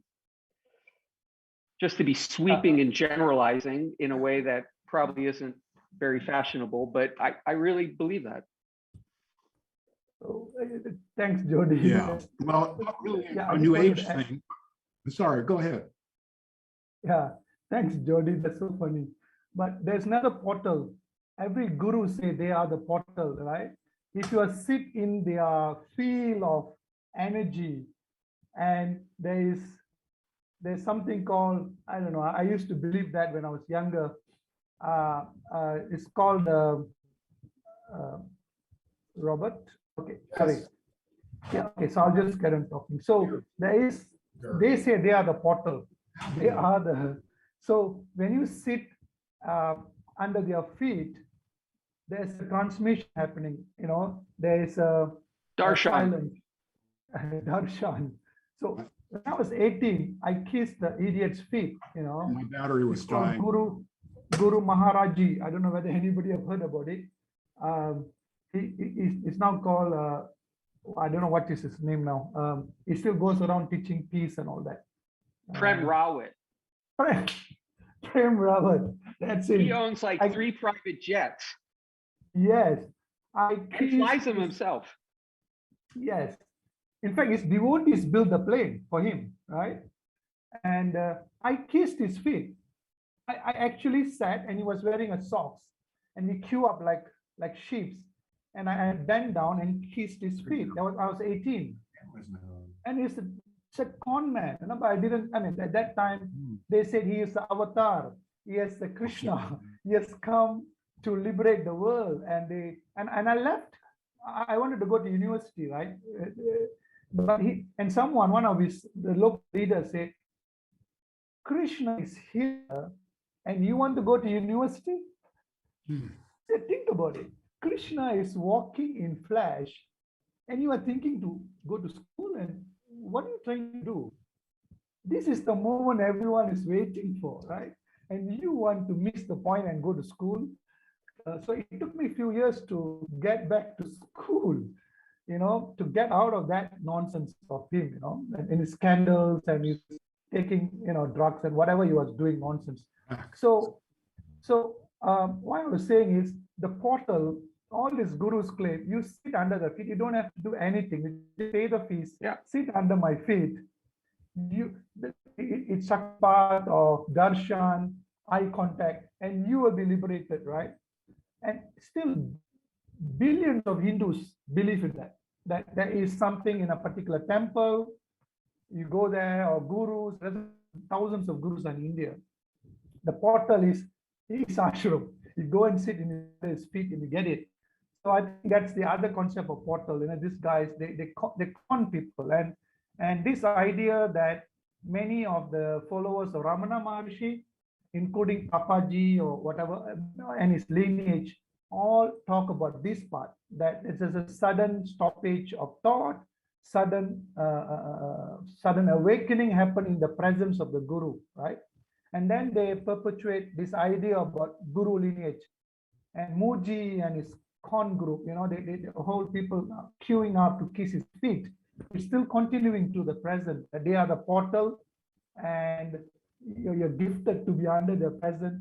And I'm so glad Robert is so different in that sense, right? So I'm liberated because of Robert, not because of his feet, but because of his head.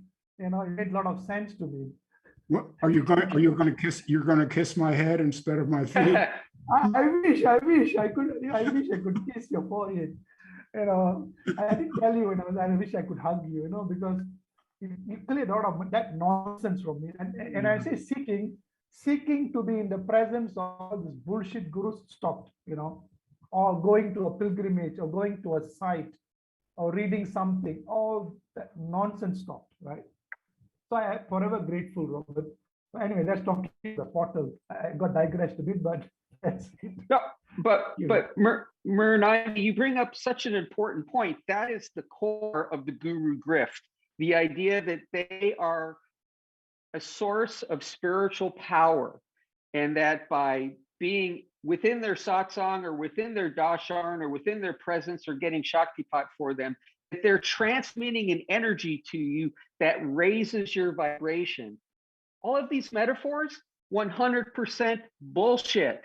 However, because you believe in it, because I believe if I go get a hug from mama, it's going to cure my depression, your subconscious mind cranks itself up and may, if you're lucky, give you an experience of not being depressed after your Amachi hug. It happens. To other people, they still get depressed and then they are disillusioned about spirituality in general after that. But all of these gurus, I heard Muji mentioned, one of the worst out there. They all rely on that trope, the trope being the power of the guru. That's the trope, the power of the guru. The power of the guru is supernatural.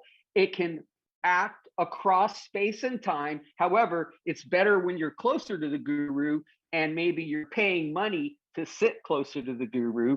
And the idea is that if you do that enough, if you get enough hugs from Amachi, or if you go kiss Muji's feet enough, or if I just keep paying for more and more retreats, I will get to that moment of realization that they're seeking. And you know what? As you've observed, Robert, it's nonsense. And however, I think this is so important. The reason it keeps going is because of people's belief. It's the power of the guru is entirely within the mind of the devotee in every single case. So if you really, really believe and you have faith, you're probably going to have a great experience with a horrible guru. The world is full of horrible gurus, but they all have devotees that have wonderful experiences. It's because of what the devotee brings to that. All the guru has to do is sit there and look holy and dress properly. That's all they have to do. Let me acknowledge some of the chat here. Space of Allowance said, what I love in your book is when you said no one knows actually what's going on here. Getting information about it doesn't do anything as it's not to be found in data. And then Candace Tanner said, Robert has robbed me of the last comforts of my spiritual enchantments. Thank you. I'm glad to have done it. And then Chitra Polanski said, I love Guru Maharaji, Guruji.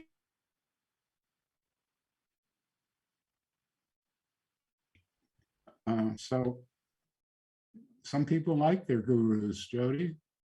Well, because they're getting a benefit from it. It's what makes my job. So I've taken this on as my vocation in life, is to try and make people aware of the fact that you don't need a guru, especially not a commercial guru that's trying to sell you more and more retreats and higher levels of meditation practice. What you need to do is pay attention to what's happening within your own perceptual envelope. What you're seeking is always right there in front of you. It never goes away. You don't have to be more pure to get there. You don't have to get higher to get there. It's always right here. And so if you practice a little bit of meditation, it's going to improve your attentional function.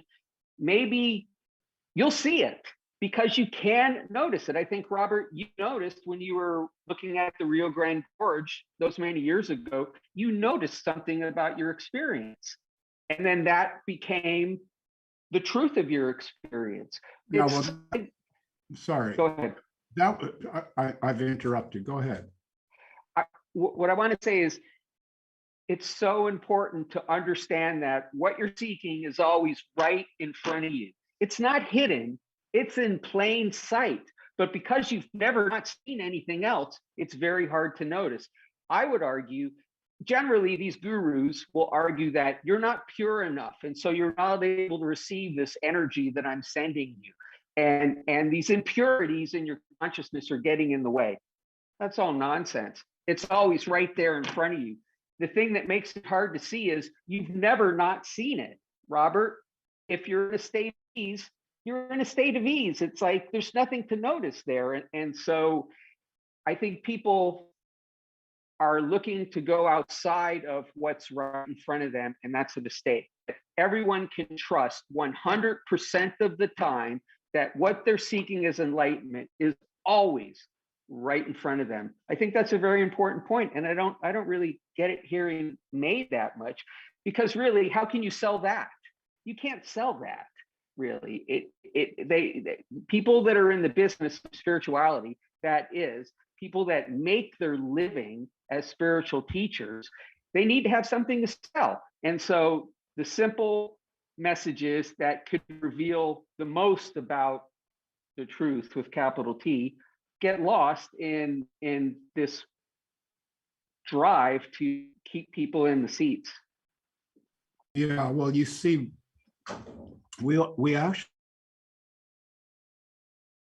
want to have a own experience in life, whether we seek a spiritual experience or some other kind of experience. We all want to have our minds blown by something. Right. Right? It could be a girlfriend, it could be the guru. You want something to alter your consciousness, to take you out of your ordinary doldrums and blow your mind, right? Yep. And well, I would, you see, that actually happened to me. I actually had my mind blown when I was sitting there. It took me about 7 or 8 years to get to take it in. That I had never really thought about spirituality all that much before this happened. That's when I started exploring this stuff. You know, what happened to me? So, I mean, that actually happened. And so I wouldn't say to another person, oh, there's nothing to it. Don't seek. I wouldn't say that to anyone. I think you seek until you find. Right, absolutely. And you can trust 100% that what you're seeking is always right in front of you. Well, maybe it is, maybe it isn't, but you can't say that to someone. If someone thinks that Maharaji has that to give, I'm not going to tell that person, don't go see him, he's just a fake. That. Because maybe for that person, I mean, leaving the Hindus out of it, we'll give Muniandi's tradition a break here. There are a lot of Christians who believe that if they go to Lourdes, as we say in Mexico, and bathe in those waters, they'll be purified. I wouldn't tell someone that's nonsense. Maybe they will have that experience if they go there. I mean, yes, to me, that's magical. How could I actually define that for another person?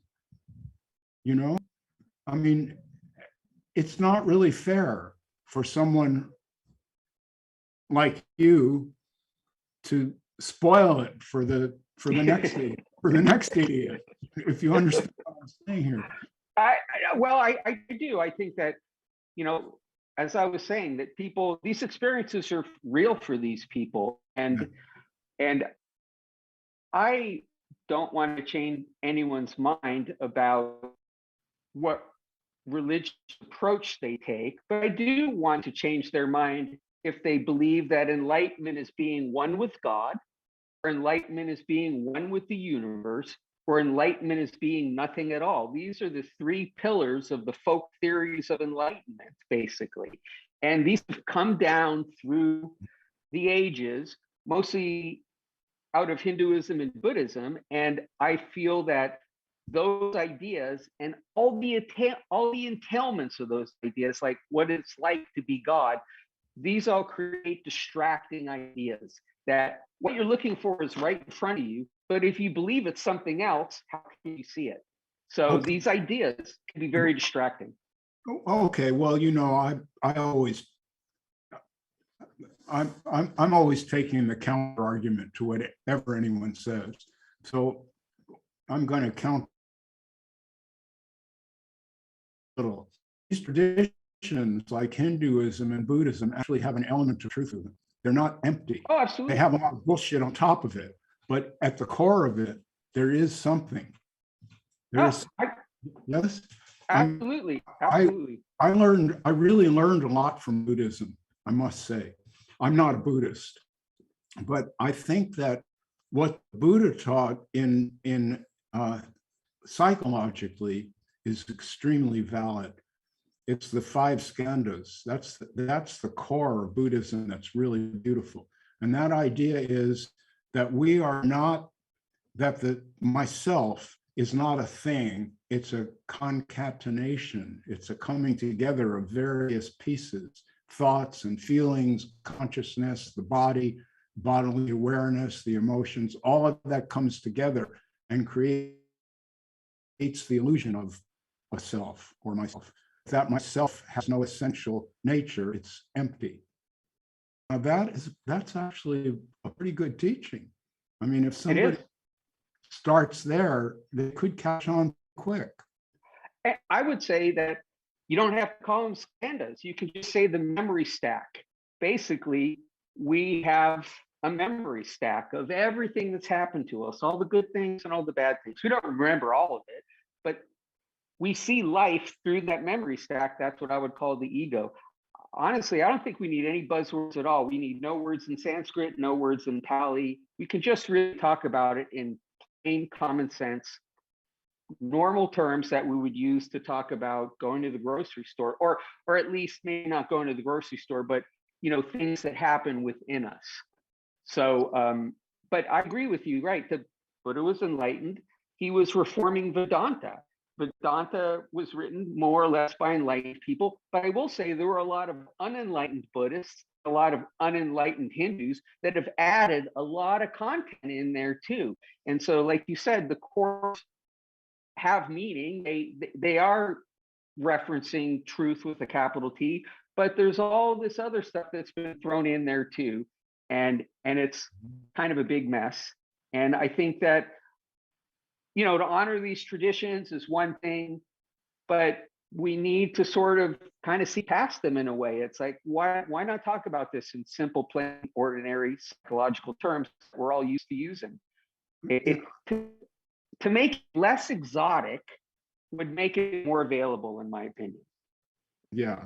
So someone says to Jody, isn't there a veil covering what you say that is always right there in front of you for most of humanity?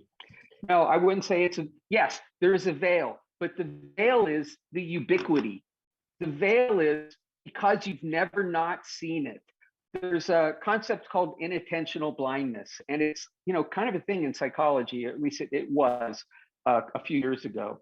And they did an experiment where they had people in a stadium, or no, they had people watching a video of a basketball team basketball, and they told people, watch the basketball, don't take your attention off the basketball. And so people would watch the video and they'd pay attention to the basketball. Well, in that video, they have a guy in a gorilla suit that rocks right through the middle of the game. And not everyone notices the guy in the gorilla suit because they're paying attention to the basketball. That's called inattentional blindness.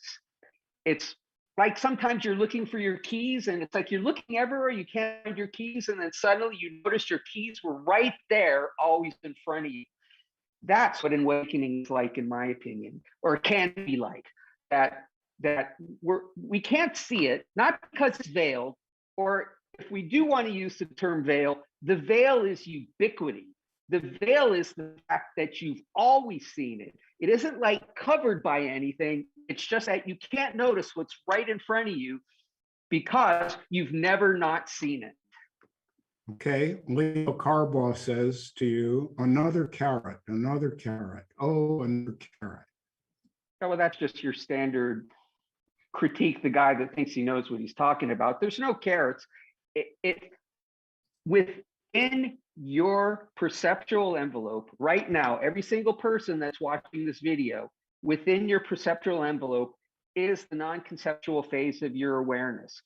Your feeling of identity, your sense of being in the world is rooted in that non-conceptual phase of your awareness, not in the conceptual phase that includes the memory stack that we're calling your ego.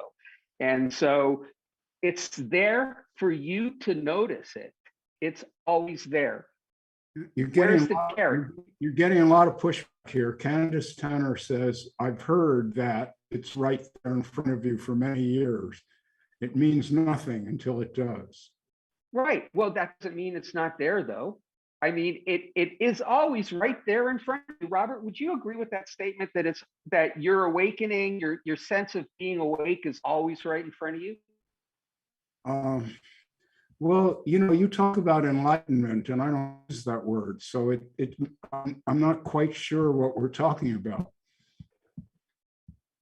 I guess what I'm talking about is being able to notice that aspect of your being that is the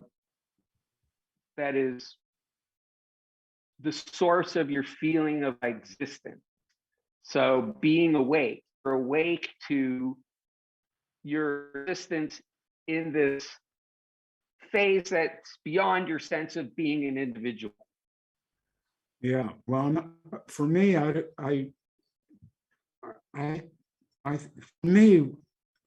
don't use the word enlightenment.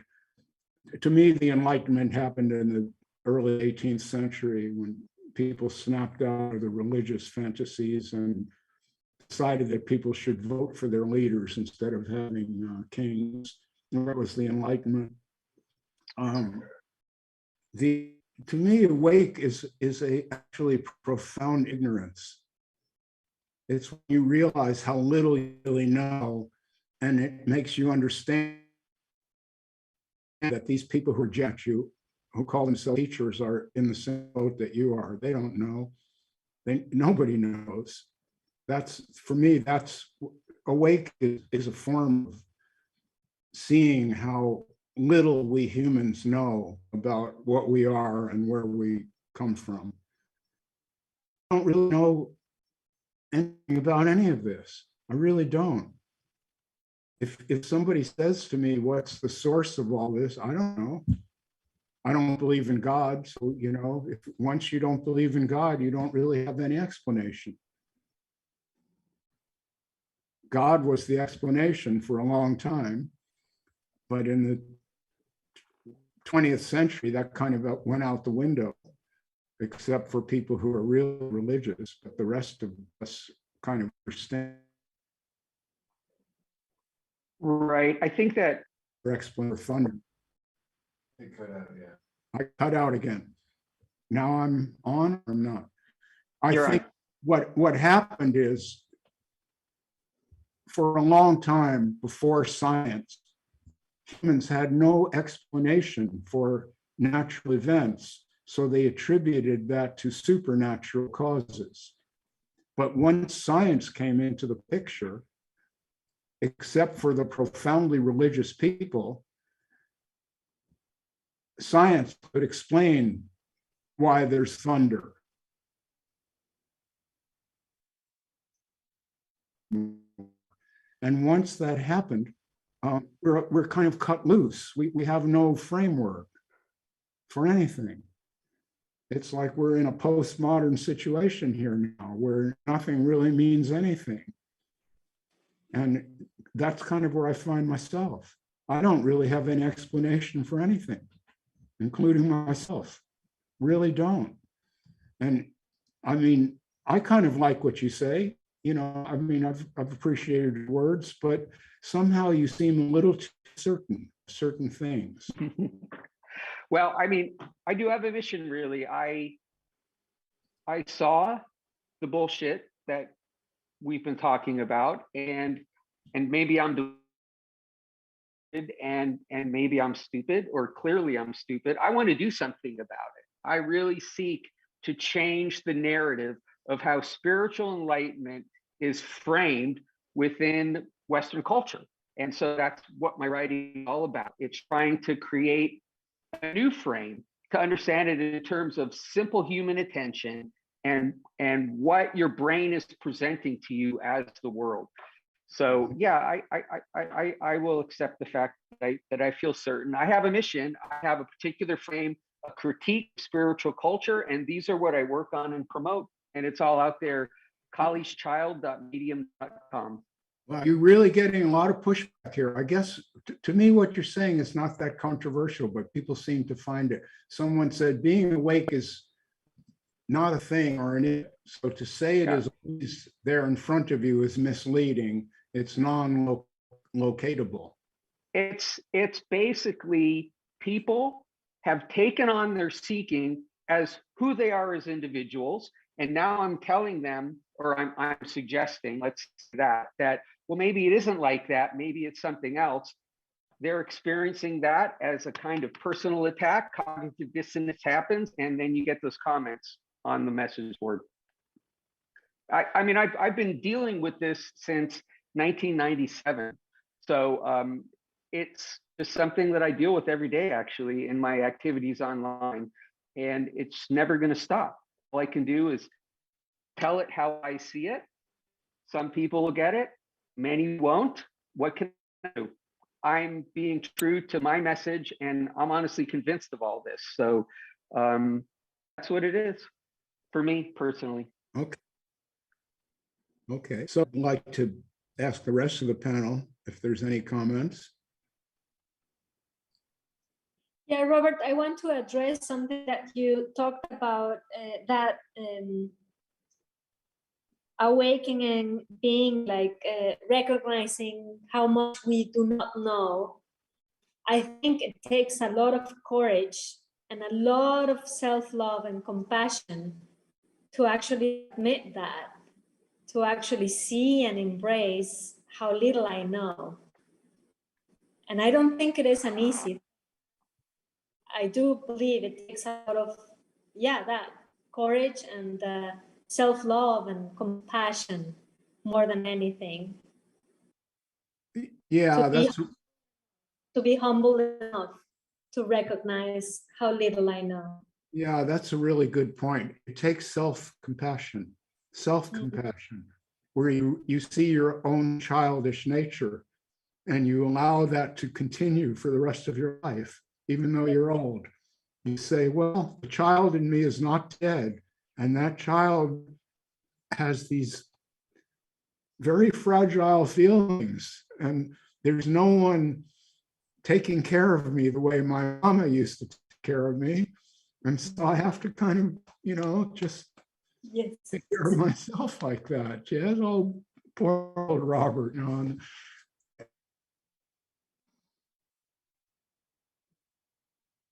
that if you have a child, I'm breaking up, yes, terrible. If you know a child, you understand the child doesn't really know a lot about the world. And that's how I feel. I don't really know very much at all about this world. I'm kind of getting by. I've done all right, but I don't have any big answers. I really don't. If someone asks me a question, I try to answer it, but I don't have, it's not like I've got all the answers stored in my mind or something. They're not there.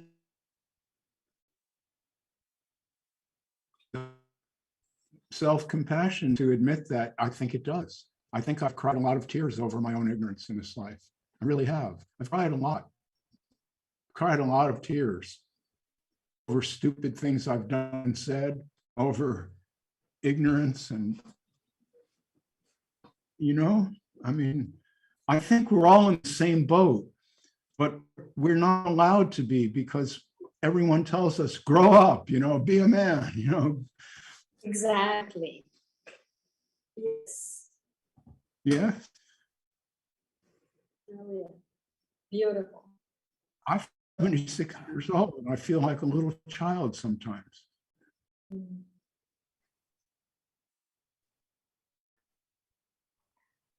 I have kind of I have kind of a spicy question that I've been saving up. So we talk about Donald Trump, and he's that might be kind of in the flow of who he is, just sort of taking it all on face value, sort of riding the narrative train of Donald Trump. He's not trying to change it. Robert, somebody that's in the flow of being himself, he's not trying to change it.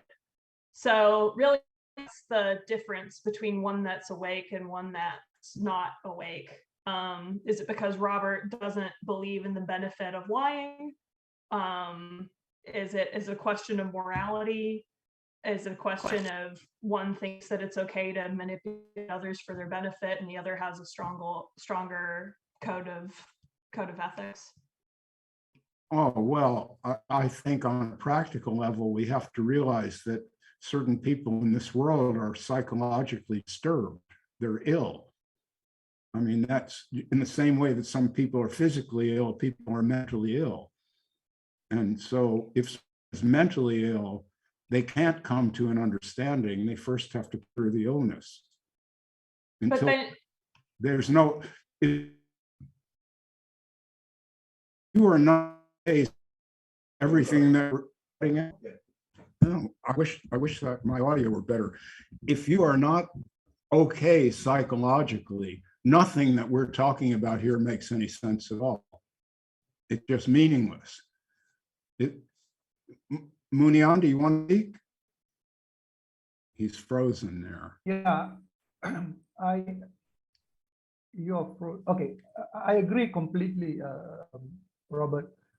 Many people are seeking spiritual. The seekers spiritually, they are not psychologically okay to start with. So they are looking for removal of psychological suffering through spiritual seeking. And somehow, so I agree with you there that first, if you're not psychologically healthy, which I think I'm psychologically healthy, I'm quite emotionally stable. I don't have any clinical issues. I don't overthink. So I'm psychologically healthy. And that's quite, that's nature. I didn't do anything about it. It's just the way I am, the way I was born is logical, My brother wasn't so lucky. He's in a home, permanently he's in a home. Both came from the same womb, but it's just the draw. I'm talking to Robert, and he's in his own world in an institution, right? So I agree with that. But the previous point that I wanted to say was, in terms of we mentioned about Buddha earlier, Jody, and you were speaking about Buddha. So I wanted to speak that part. So, I mean, Gautama, he wanted to find the source of suffering, right? He wanted to know why they're suffering, the root of suffering. He wanted to relieve people or himself of suffering. He wasn't himself suffering, but he wanted to reduce the suffering of the world. Now, I think that's a good starting point, right? That if you are not suffering so much, spiritual seeking may not make sense, right? If you're not suffering, if you seem ignorant about suffering, you may not even go to seek anything because you are not even aware you are suffering.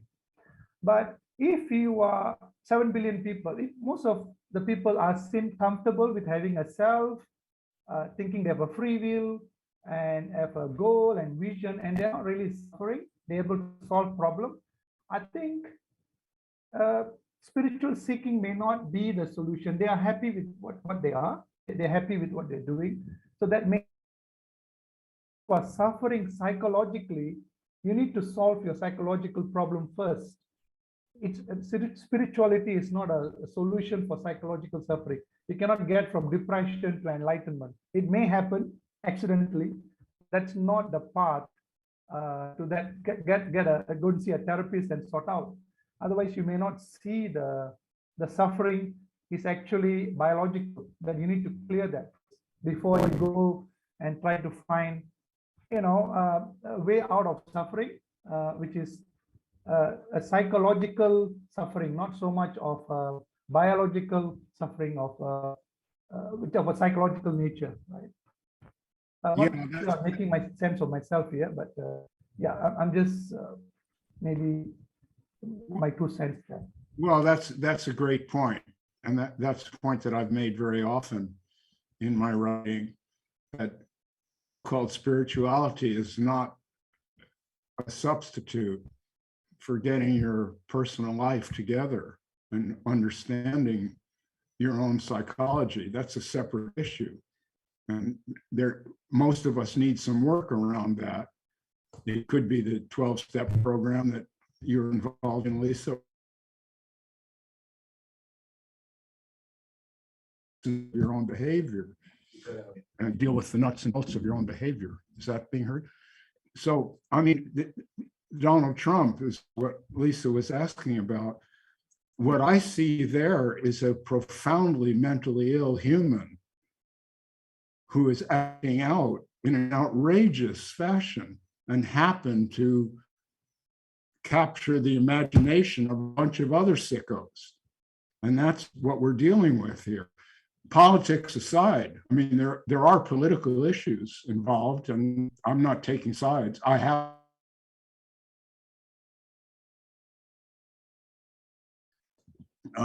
whether you think there should be more government control and less government control and all that, that can be argued. That's not the point. But what you're dealing with is actually someone who's in the grips of a horrible mania, where he thinks that he can rape with impunity, that he can lie, that he can manipulate people, buy people. This is a emotionally ill person. And so none of what we're talking about here has anything to do with that. They're in a different category. I don't know if you accept that or you understand that, but that's the way I see it. Well, what I mean is, if we're defining being awake as being in the flow of oneself and putting off all this questioning, could somebody that's very mentally ill, could that be described as somebody that's in the flow of themselves, and therefore are they awake? What's the difference between being awake and not awake if we're only defining being awake as just being in the flow of oneself, not digging into these bigger questions about what's real and what's not real in the self? And is somebody who's very mentally ill also meeting that definition, if they're just fully embodying their experience? If someone says, I can fix it, that is not by definition. Can you say that again? When Donald Trump said, I am the only human who can fix this problem, that's a confession of unawakeness. Right off the bat, you're dealing with someone who, that's megalomania. You believe that you're the greatest thing since Swiss cheese or something. You're profoundly mentally ill. No is he's You broke up again. It's terrible. Yeah, we're having a lot of You're dealing, when you talk about someone like Donald Trump, you're talking about someone who's profoundly diseased. This person is horrible. He's it'd be better off for the human race if the guy would have a heart attack tonight and die, please. So Yeah. That's not what we're discussing here. What we're discussing here is ordinary people such as ourselves. We're just ordinary people. Wake up and we have our lives to lead. We don't imagine that we can save humanity. And we don't imagine that we can grab any woman we like by the pussy. See, once somebody says that, they're disqualified. Yeah. So, yeah, I agree that the world would be better off if Trump dropped dead. I was just kind of posing that to sort of raise, like, is there more to being awake than just being in yourself unquestioningly and just living that? So what is the definition? What I mean by awake is when you understand that you are not making your thoughts and feelings. That's what I mean by awake. That there's not a Robert who's in charge and decides makes decisions and choices about what to think next, what to feel next. There is no such entity. And that's what I mean by awake. To me, awake is when the experience and the experiencer are one and the same happening. That's life expressing itself. You could say, well, isn't Donald Trump life expressing itself? Yeah, but kind of like a tree that somehow had a rock growing on it when it was just a little tree and got twisted and grew up really weird and now thinks it's the best tree in the world. Yeah, that's a satisfying answer. I just kind of wanted to, poke in something upsetting to talk about. Yeah, I just got Ricardo to laugh. See, that's rare. Thank you. So I know I said something meaningful because my friend here laughed at it. So that's well. So I'm feeling we've kind of explored this enough for tonight, but I'm willing to sit here if there's more. So any further thoughts? No, really? You're all satisfied? I think so. Just thank you, everybody. This was delightful. Well, Elena, it's always great to see you in the tomorrow at 1 p.m. Am I right? Yeah. See you tomorrow. Beautiful. Thank you, everybody. Bye. Thank you, Robert. Thank you, team. Thank you. Muniani, thank you so much for getting up early in the morning on Monday and participating in this. I'm always astounded that how big the world is. It's already tomorrow where you are. That's kind of amazing. That's beautiful. Thank you, Robert. Yeah. Jody, thank you so much for Thanks for having me. you. Enjoyed your commentary. David and Lisa, name of a film. I don't know if you've ever seen that movie. It's pretty good. I remember Lisa Speaks Only in Rhyme. We saw it in like a catalog one time. Yeah, never watched it. All right. So What is the title again, Robert? say that again. The title of the movie? The name of the movie is David and Lisa. Okay. I think it's from the 60s or 70s, it's some old flick. All right. When they actually have home cameras, it's all video now. So it's always a little sad to say farewell. We will. Thank you, Rick. I love you all. Thank you so much for participating in this. Okay, thanks a lot. This was great. Thanks for having me. Thank See you next time. you Bye. for having me too. Bye-bye. Bye, Robert. Bye.